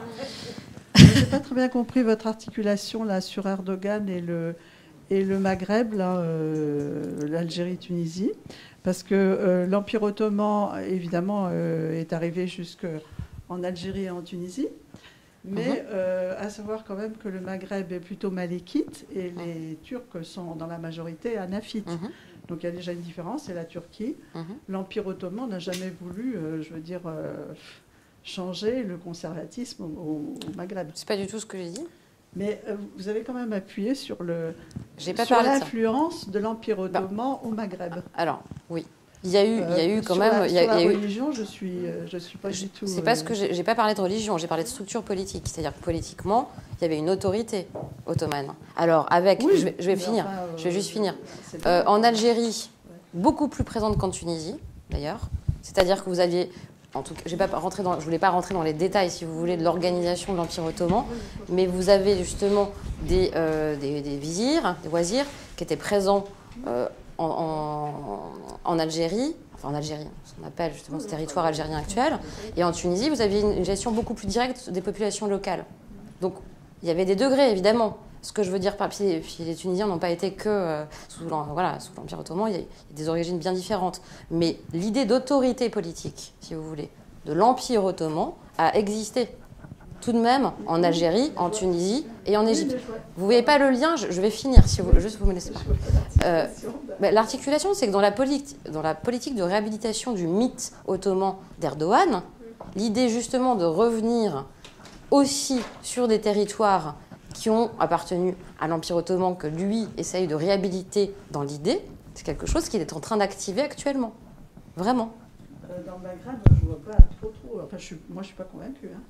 Bah, écoutez, ne soyez pas convaincus, mais... non, mais je pense qu'il y a déjà... je ne sais plus qui avait avancé aussi l'idée que Erdogan n'était pas du tout dans l'optique de réhabiliter l'Empire ottoman. Mais j'ai pas dit ça. Comprenez bien l'idée. L'idée, c'est le mythe. L'idée, c'est... je peux vous l'expliquer, mais on va peut-être pas passer... L'idée, c'est de réhabiliter la symbolique d'autorité que l'Empire ottoman a pu avoir sur un certain nombre d'États, dont les États arabes, je finis juste, où effectivement, vous avez eu une influence importante. Et le Maghreb, je suis navrée de le dire, mais on fait partie aussi, à part le Maroc, justement. certains véhicules, mais je ne suis pas tout à fait... Voilà. Je ne vous dis pas qu'il va revenir sur le temps C'est une idée actuellement qui est avancée, mais qui reste vraiment à démontrer, et qui n'est pas vraiment démontrée. En tout cas, dans les ambassades qui mettent en place depuis 2019, dans sa volonté d'être très actif, regardez le nombre de voyages qu'il a fait et qui y rencontre. Regardez. Ça, depuis longtemps, ils sont déjà depuis longtemps en Afrique, bien sûr. Deux choses. D'abord, il y a deux pays dont vous n'avez pas du tout parlé, c'est l'Irak et le Liban. En fait, il y a beaucoup de pays dont on n'a pas parlé. Et enfin, entre autres, voilà. On avait bien dit qu'on pouvait élargir après dans la phase des questions. Et deuxièmement, quel lien y a-t-il eu ou y a-t-il pu avoir entre les frères musulmans et Daesh ? Alors, peut-être que simplement pour compléter, parce que moi j'avais ça en toile de fond, à propos de l'Irak et du Liban, je me disais, en fait, comment est-ce que les frères musulmans ont ou n'ont pas tiré profit de la deuxième vague des printemps arabes, donc celle de 2019 et 2020, au Liban, en Irak, en Algérie d'une manière un petit peu différente, au Soudan. Voilà, alors je ne sais pas si laquelle des deux... Bon, et puis après, on fera, qui est un autre gros morceau, le lien ou la concurrence avec Daesh. Mais déjà, sur cette partie-là, ce qu'on a pu appeler la deuxième vague des printemps arabes, qu'est-ce que vaut l'expression et voilà. Et quel est le rôle là-dedans des frères musulmans? Est-ce qu'ils en sont à l'initiative? Est-ce qu'ils ont récupéré le train en marche ou pas du tout? Et si pas du tout, pourquoi? Camille Abesca, vous voulez... Oui, voilà, ça marche. Donc moi, j'ai aucune connaissance sur l'Irak, le Liban, l'Algérie. Je ne me sentirais pas du tout légitime de répondre. En Jordanie, on ne parle pas du tout de deuxième vague des printemps arabes, mais quand même depuis 2018, il y a beaucoup de mobilisations sociales. Il y a celle que j'évoquais dans ma présentation contre la loi fiscale en 2018.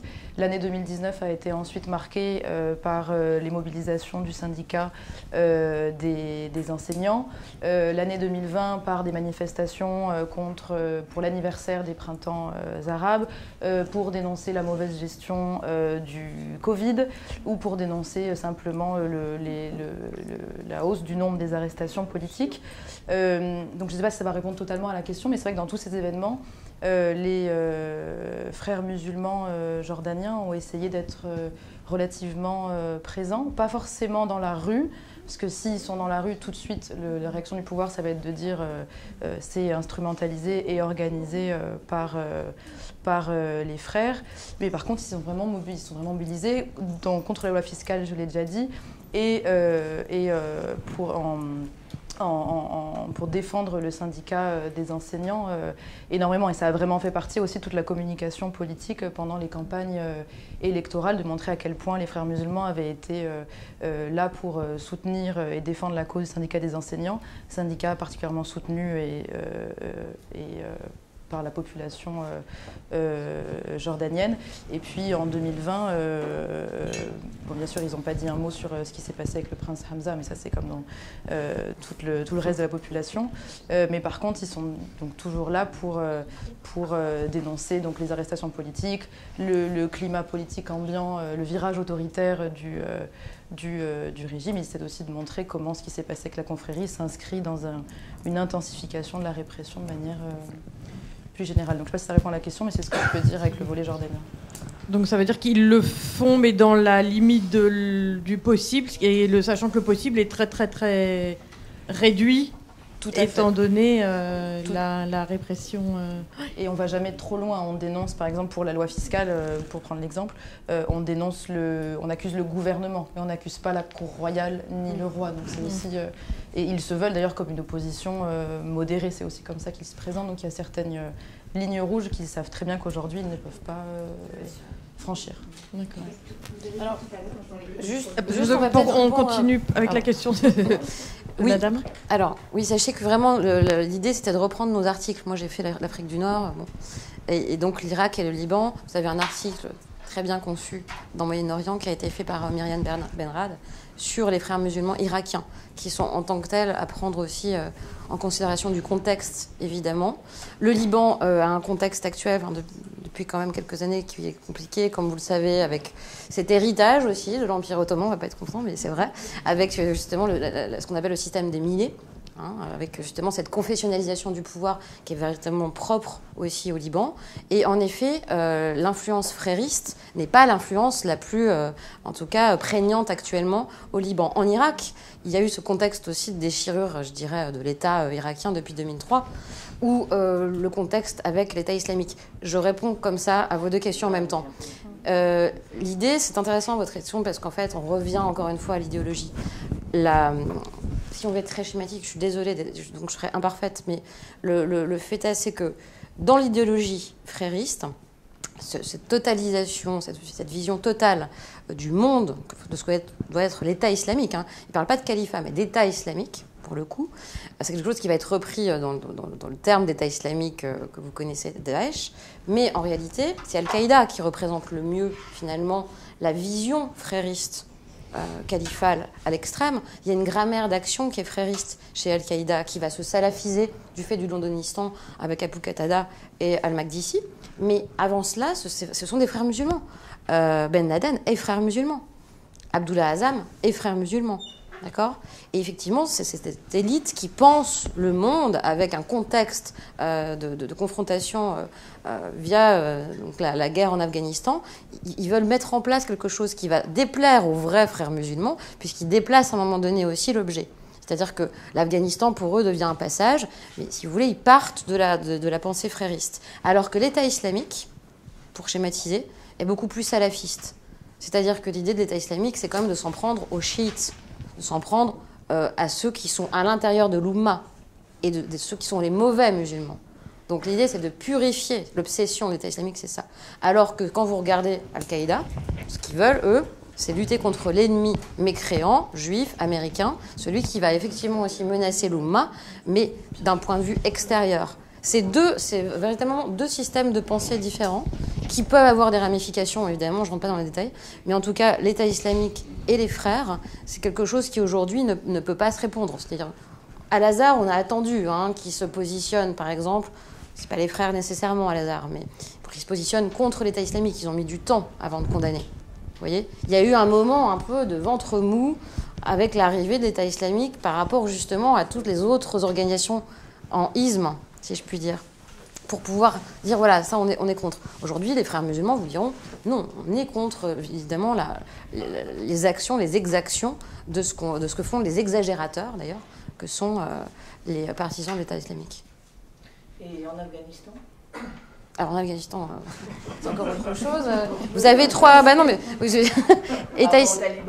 Talibans, ils veulent un émirat islamique local. Comme le Jabhat al-Nusra voulait finalement, ou le Hayat Tahrir al-Sham, le HTS, en Syrie, c'est un émirat local. C'est pas la dimension califat n'existe pas chez les talibans. Les talibans en plus sont d'origine déobandie. Enfin bref, c'est un autre courant encore. Et Al-Qaïda et l'État islamique, au Khorasan, sont complètement concurrents l'un vis-à-vis de l'autre. Al-Qaïda est proche des talibans, je ne rentre pas dans les détails. Et l'ennemi juré numéro 1, c'est l'État islamique pour les talibans. Actuellement, puisqu'ils discréditent leur foi. Voilà. Voilà, on pourrait en parler longtemps, mais... Faire toute la géographie des sous-courants et voilà. Et c'est vrai qu'il faut avoir quand même une photographie globale pour comprendre à minima ce qui se passe en fait. Et on est tous très spécialistes en France en général, alors qu'en réalité je pense qu'il faudrait déjà comprendre un peu l'ensemble. Et je veux dire que comme journaliste, je suis très reconnaissante à ceux qui essayent de mettre de la transversalité. Même parce que de fait, on est imparfait et moins spécialiste quand on le fait. Je comprends bien les logiques universitaires, académiques, etc., qui vont vers une spécialisation. Et nous, comme journalistes, on a toujours besoin de savoir quel est le rapport de tout ça dans le paysage global. Est-ce qu'on peut prendre une autre question ?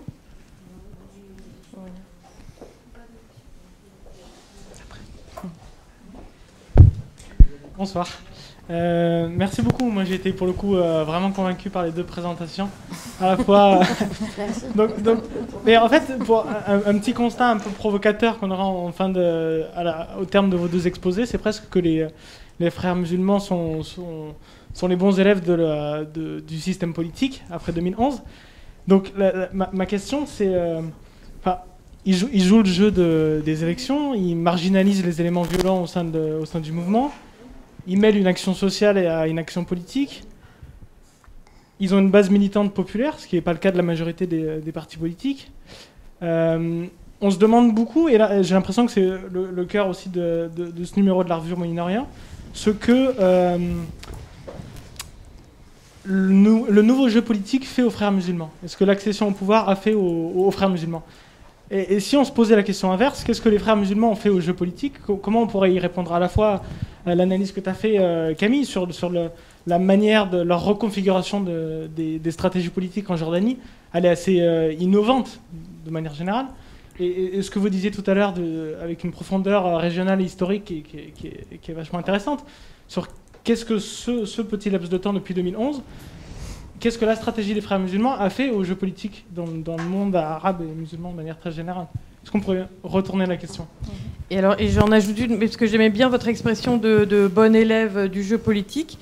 En préparant cette soirée et au fond en lisant le dossier, j'avais en tête ce qu'à un moment on avait dit, l'expression n'est pas ressortie, mais vous avez dit, enfin, elle était derrière, mais je me souviens qu'en 2011, au début du printemps arabe, on faisait la comparaison entre les frères musulmans et la démocratie chrétienne, en faisant un peu ce pari d'une amélioration progressive et que effectivement ils étaient peut-être les bons élèves effectivement de l'islam politique.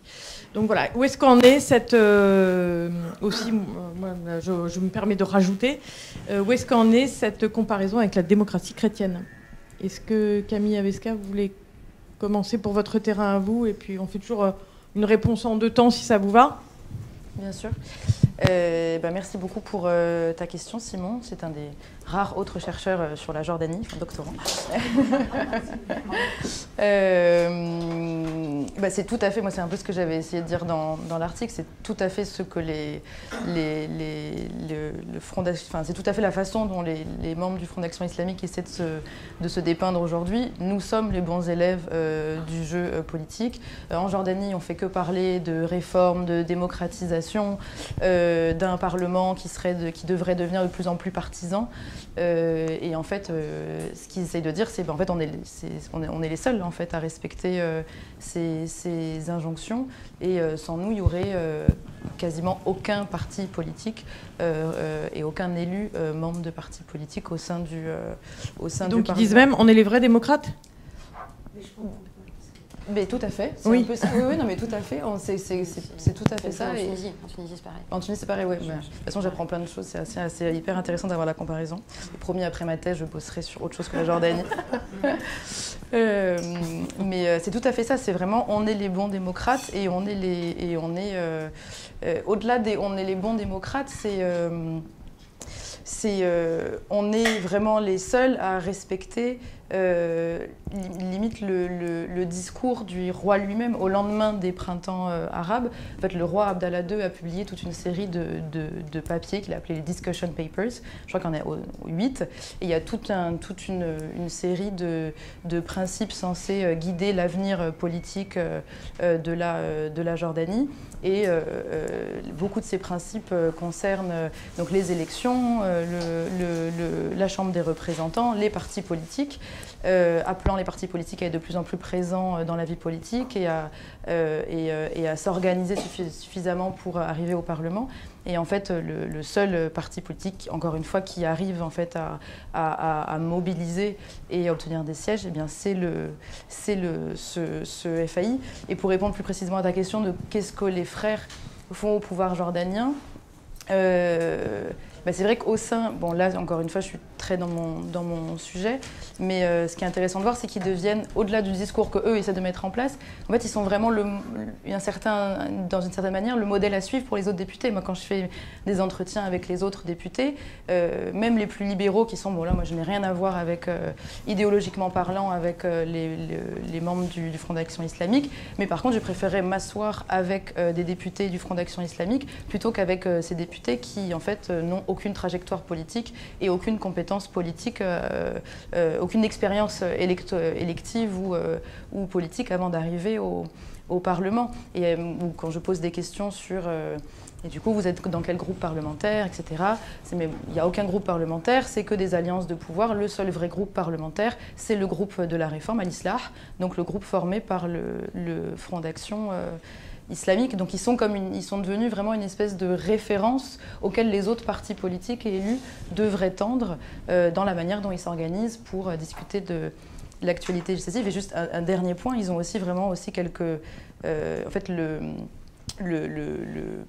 président du groupe parlementaire et du groupe Al-Islah de la réforme au sein du Parlement, c'est quelqu'un, un membre de la coalition, mais qui n'est pas un membre des Frères musulmans, qui n'est pas non plus un membre du Front d'action islamique, qui est un avocat. Et qui lui fait vraiment figure qui est vraiment une figure politique nationale connue de tous et qui est très connu pour ses nombreuses interventions. Enfin, il n'y a pas une session parlementaire dans laquelle il n'intervient pas.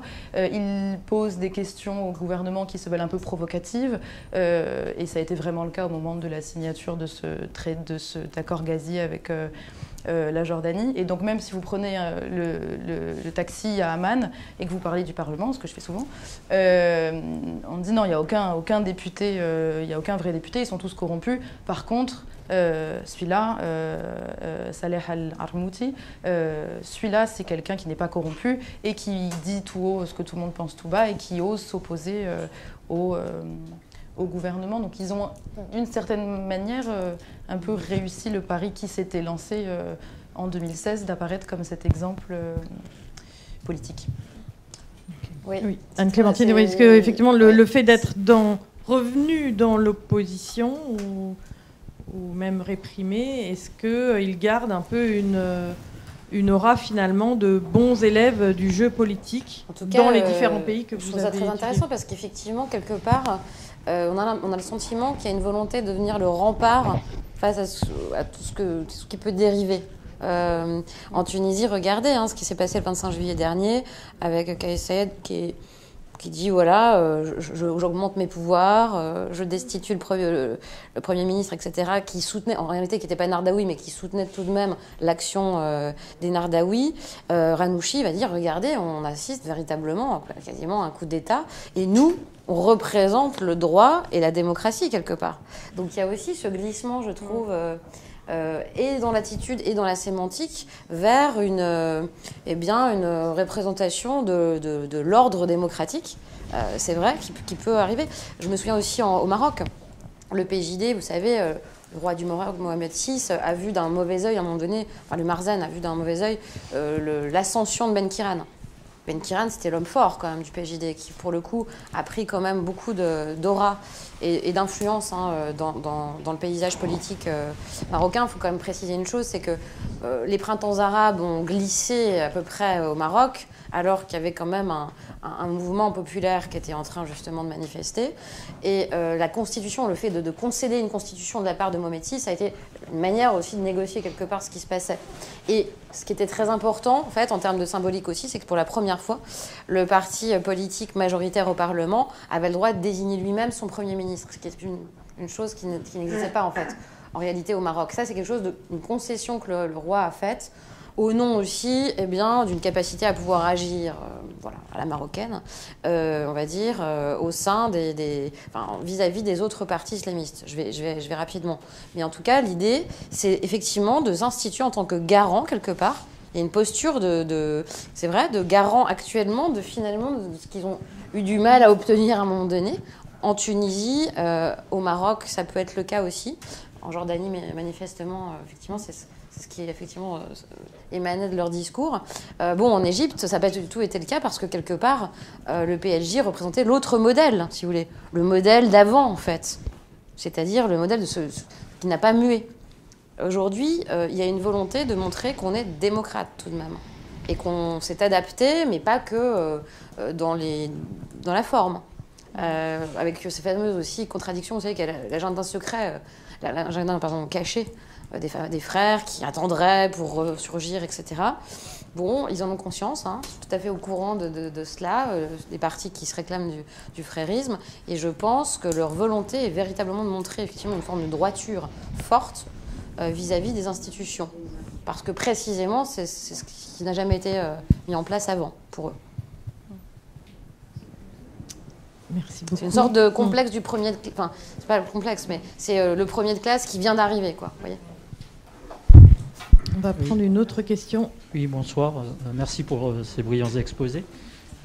Dans la même veine, moi j'avais une question alors, qui est un peu plus singulière, mais quel enseignement on peut tirer de l'expérience du pouvoir du Hamas? Mais pareil, dans la même démarche, l'influence Erdogan, Al-Sisi, quel est le rôle, le jeu à trois, qu'est-ce qu'on peut en tirer comme enseignement? Merci. Je peux commencer? Oui, alors, le Hamas, pour recontextualiser, c'est effectivement une émanation frériste créée en 1987, mais qui s'inscrit dans un contexte très spécifique. C'est bien pour ça qu'on pourra aussi en parler 2 heures. Leila Sera, par exemple, qui pourra en parler, et qui s'inscrit vraiment dans un contexte propre au conflit israélo-arabe et israélo-palestinien. Parce qu'en définitive, le Hamas, aujourd'hui, c'est ce qui est un peu compliqué à comprendre dans l'échiquier de l'islamisme, est beaucoup plus proche de l'Iran, finalement, que d'autres pays dont je vous parlais tout à l'heure. Il y a encore autre chose. C'est-à-dire que le Hamas a sa propre politique, et le Hamas est, d'une certaine manière, encore frériste, mais avec une configuration tout à fait palestinienne, au sens où il faut avoir mis en place un certain nombre de stratégies vis-à-vis de l'ennemi qui est Israël, pour pouvoir justifier aussi bien son action. Donc il y a une nationalisation, si vous voulez, ce qu'on appelle l'islamo-nationalisme aussi, qui est plus prégnante, enfin, cette tendance-là est plus prégnante dans le Hamas. Après, la France est concernée, sans vouloir mettre de l'huile sur le feu et repartir sur l'affaire Paty, mais par le Hamas, dans le sens où il y a un des acteurs quand même qui a fait partie de nos activistes qui ont parlé du professeur Paty, qui est un activiste, M. Sifrioui, qui effectivement est un ancien du Hamas, qui a soutien du Hamas. Ouais. Alors, peut-être parce que comme ça nous permettra éventuellement de faire un lien avec la France. La France, voilà, exactement, on n'en a pas encore parlé. Je pensais qu'il y aurait... Enfin, mais peut-être ça va venir. Une chose dont on n'a pas encore parlé, mais qui je trouve... avec le lien entre les frères, avec les frères musulmans me paraît, moi, de plus en plus évident, c'est soit la lutte contre l'islamophobie ou la lutte contre l'atteinte aux religions, selon les terminologies qui sont utilisées. Est-ce que ce terrain-là était un moyen pour les frères musulmans de se refaire une fois qu'ils étaient passés dans la clandestinité ou l'opposition, etc. Est-ce que c'est le cas dans tous les pays ou pas? Est-ce que c'est spécifiquement plutôt justement en Europe, ou en tout cas un combat qui est porté plutôt à l'extérieur du Moyen-Orient ou du Maghreb? Enfin voilà, comment est-ce que ça se positionne? Est-ce que c'est vraiment un thème très frères musulmans ou qui les dépasse? Je sais pas, là, toujours pareil, laquelle des deux a envie de répondre, ou les deux? Oui, je peux commencer par répondre. La lutte contre l'islamophobie, c'est en effet un thème dont s'emparent les frères musulmans en Jordanie, mais j'ai l'impression que c'est pas les seuls. Enfin, je fais référence à un épisode assez particulier quand j'étais sur le terrain pour les dernières élections législative en novembre 2020, vous savez, c'était le moment de boycott des produits français dans de nombreux pays arabes à la suite des propos d'Emmanuel Macron. Et même à la suite où Erdogan a quand même lancé, donc pays même musulman, voilà, tout à fait. la première salve. Et la Jordanie ne faisait pas du tout exception. Il y avait des panneaux un peu partout dans Amman pour appeler au boycott des produits français. Moi, on m'a refusé on m'a refusé certains entretiens à ce moment-là, alors que ça m'était jamais arrivé. Plusieurs de ces entretiens de refusés ont été refusés par des membres du Front d'Action Islamique, mais c'est pas les seuls. Il y a aussi des candidats indépendants qui ont refusé de me recevoir ou qui m'ont reçu simplement pour me faire la leçon pendant une demi-heure puis pour me laisser partir. Mais donc tous les élus de la coalition et du parti, c'était à ce moment-là vraiment un thème dont ils s'emparaient, qui a commencé à faire partie de la campagne électorale. Et limite, c'était un des seuls moments de la campagne électorale de la coalition où on a parlé d'islam. C'est peut-être un détail, mais tous les candidats ont d'un coup changé leur photo de profil, vous savez, avec les petits dessins qui appelaient au boycott de la France. Et c'était vraiment le moment où limite presque le seul moment où je parlais avec mes enquêtés donc de l'islam, de la façon dont l'islam était perçu en Europe, particulièrement en France. Là, on sentait que vraiment la France était perçue comme un pays extrêmement islamophobe. Et là, c'était un moment où justement les membres du parti me disaient « mais tout l'objet, c'est de montrer l'inverse. Vous pensez que islam égale terrorisme, mais nous, justement, tout l'objet du Front d'action islamique aujourd'hui en Jordanie, c'est de montrer l'inverse. Et comment nous, en fait, on aspire seulement à être un mouvement inclusif, à être un des acteurs de l'offre politique, mais on ne demande que à coopérer avec le reste des acteurs de cette offre. Mais alors moi, je peux prendre la suite. Hein. Oui, moi je pense que c'est très intéressant de montrer que, pour moi, en tout cas, octobre 2020 est une bascule dans l'énonciation et la caricature, pardon d'utiliser ce mot, que le monde musulman peut faire aussi de la France depuis Samuel Paty. C'est-à-dire que finalement, la caricature est au centre du sujet, à tout niveau, des deux côtés, parce que précisément, c'est devenu visible à ce moment-là que vous soyez un chef d'État musulman, une organisation terroriste, ACMI a appelé à tuer quand même le président à ce moment-là. Vous êtes chef d'État, président, un groupuscule, activiste au Bangladesh, en Afghanistan, etc. Il y a eu un moment, une intrication du discours, quand même. C'est la première fois que ça arrive de manière si visible contre la France, qui effectivement est vue, avec une confusion extrême, comme islamophobe, avec l'angle laïque derrière qui est combattu. Moi, je sais que quand j'avais interviewé les PJDistes, là au Maroc, Larsen Daoudi, donc qui a fait ses études en France et à Londres, je crois, m'avait dit « mais regardez, c'est ridicule, votre laïcité, c'est ridicule. C'est ridicule, vous regardez, et vous êtes touché, justement, en plein cœur. Vous voulez séparer le religieux du politique, etc., de votre société. Et finalement, regardez comment les choses tournent pour vous. » Et on était, à ce moment-là, on était en 2016, donc on était en plein dans le moment compliqué, en tout cas dans la régularité des attentats et des attaques. Et il associait les deux, évidemment. Et c'est vrai que ça, c'est un moment de visibilité de ce phénomène, mais qui en réalité existe depuis longtemps. C'est-à-dire que l'impact, l'arrivée des frères musulmans en France, vous savez, Saddam Hussein envoie en 1983 Zouhair Mahmoud donc en France, qui va créer l'Union des organisations islamiques donc, en France, qui vont devenir deux France en 89. Gilles Kepel le dit souvent. Effectivement, il y a une installation qui se fait. Et en réalité, la France devient aussi le pays pilote pour l'installation, on va dire, des structures institutionnalisées fréristes en Europe, avec la création en Angleterre donc du FOIE. Et ensuite, on a une structuration qui va se faire via les IESH à partir de 1991. Et des individus comme Al-Qaradawi qui vont passer à Château-Chinon pour pouvoir effectivement authentifier le fait que ce soit une institution qui soit très bien. Les IESH, c'est les instituts européens de sciences humaines. Et alors, c'est compliqué de parler, je veux dire, avec nuance et clarté sur ces sujets. Il n'y a pas une volonté des musulmans de France actuels, donc qui sont héritiers de l'UOIF, constitué en 2017, de dire on lutte concrètement et visiblement contre l'islamophobie de tous les Français, parce que la France est islamophobe. C'est pas comme ça que c'est dit.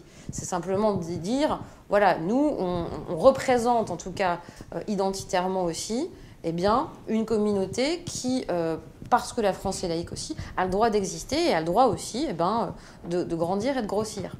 Le CCIF qui a été dissous, souvenez-vous, c'est pour ça qu'il y a un lien aussi intéressant à faire, après l'affaire Samuel Paty, le CCIF, ce collectif contre l'islamophobie, a souvent été taxé de lien avec les frères musulmans.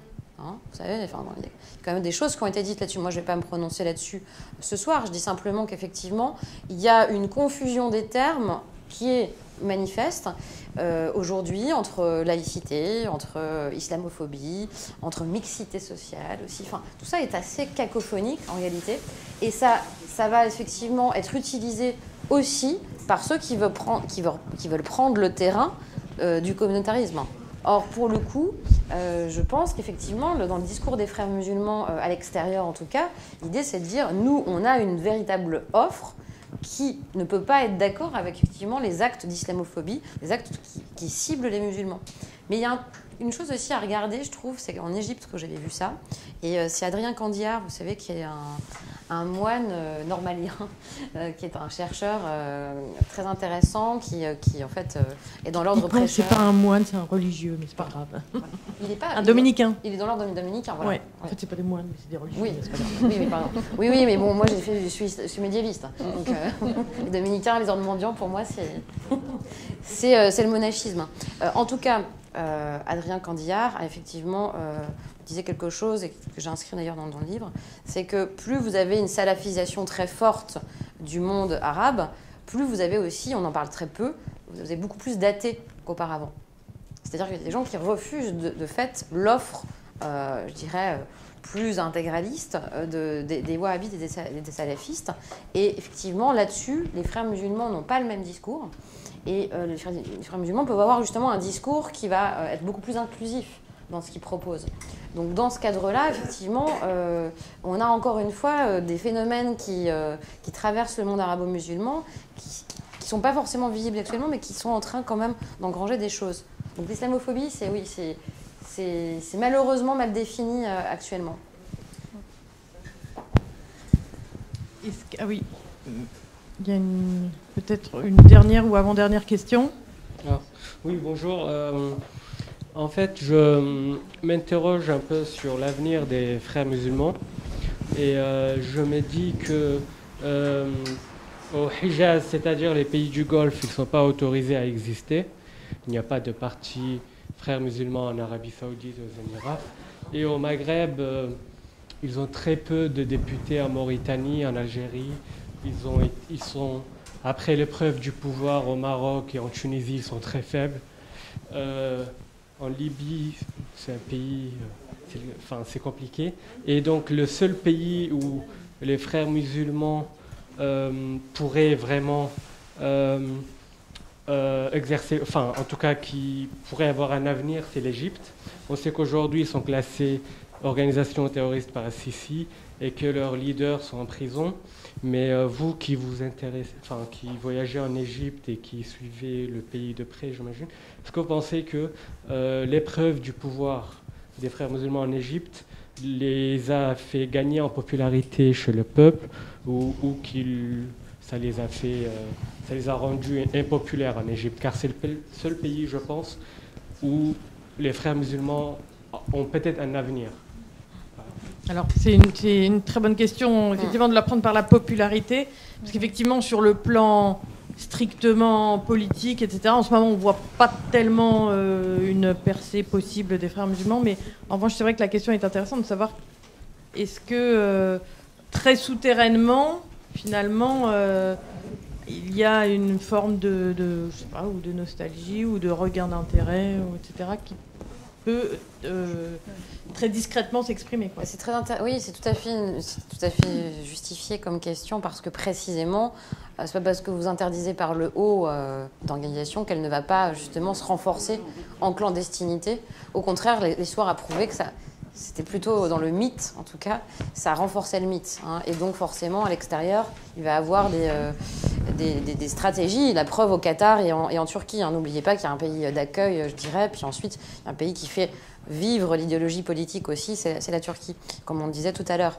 Je pense que pour les Égyptiens, pour le coup, qui représentent une population qui en plus est encore en transition démographique, donc qui n'arrête pas. Les Égyptiens, c'est vraiment un pays qui a une manne démographique très forte, ça il faut quand même le dire. Évidemment, ce coup, encore une fois, de la part du pouvoir politique, qui sont habitués, je dirais, dans l'histoire, à avoir cette confrontation, cette cohabitation, cette instrumentalisation entre l'autorité politique légitime et les frères qui sont interdits, réprimés, repris. Voilà, il y a quand même toute cette histoire derrière aussi entre la confrérie et le pouvoir en tant que tel, alimenté évidemment par des générations aussi.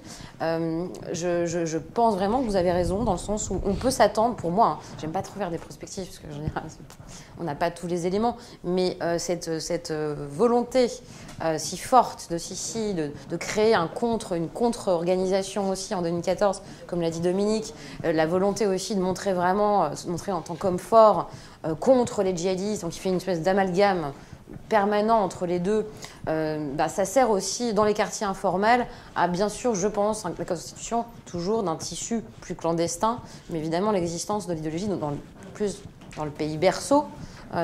C'est quand même, voilà, c'est la mère des frères musulmans, c'est l'Égypte. Et effectivement, on peut s'attendre dans les années à venir, avec des aides effectivement extérieures, à peut-être à ce qu'un pouvoir frériste puisse ressurgir. Après, alors, est-ce que ça veut dire que les mots qui sont parfois employés d'échec de l'islamisme façon frères musulmans, c'est un peu trop rapide? C'est le déclin, l'impasse. Je dirais regarder les mots qui sont utilisés. Oui. Il y a tous les registres du déclin et de la disparition et de la... Bien sûr, regardez, on parlait de printemps, ensuite d'hiver, 2 ans plus tard, etc. En fait, on est obsédé par l'immédiateté aussi. On veut lire très rapidement les processus. Je vous rappelle juste une chose, la Révolution française a eu lieu en 1789 et véritablement le premier régime démocratique, c'est 1873. Bon, ok, on n'a plus les mêmes moyens médiatiques, on n'a pas du tout les mêmes moyens médiatiques. La mondialisation a fait que, certes, mais les nations, les peuples, l'exercice du pouvoir, les pratiques politiques ont besoin aussi de s'instituer. Et je pense que, pour l'instant, dire tout de suite c'est l'échec des frères musulmans, c'était comme dire au début des années 90, souvenez-vous, c'est l'échec de l'islamisme politique. On a vu qu'il y a eu d'autres choses qui se sont produites. Donc moi, je pense qu'on est dans un processus lent, avec des recompositions qui se mettent en place en fonction aussi de cette concurrence entre ces 3 matrices, wahhabites, fréristes, turcs, à l'aune d'un monde qui a des points d'ancrage et de confrontation de ces 3 matrices avec le reste de l'offre, je dirais, démocratique occidentale, mais aussi d'autres offres qui viennent d'Orient aussi maintenant. L'offre chinoise idéologique, elle existe, l'offre russe également. Donc il faut quand même penser à ça de cette manière-là, je pense. Mais vous avez raison. Voyons ce que ça va donner. On se donne rendez-vous quand avec nos amis de l'IREMO pour un prochain point d'étape? 10 ans. Ah oui, le temps long. Ah oui, c'est vrai, le temps long. Bon, merci infiniment d'abord à nos 2 intervenantes. Et merci à vous tous d'être venus. Merci pour vos questions nombreuses et variées, pour les échanges aussi nourris qui se sont instaurés. Et merci à l'IREMO et peut-être à bientôt avant 10 ans. Nous verrons. Merci à tous.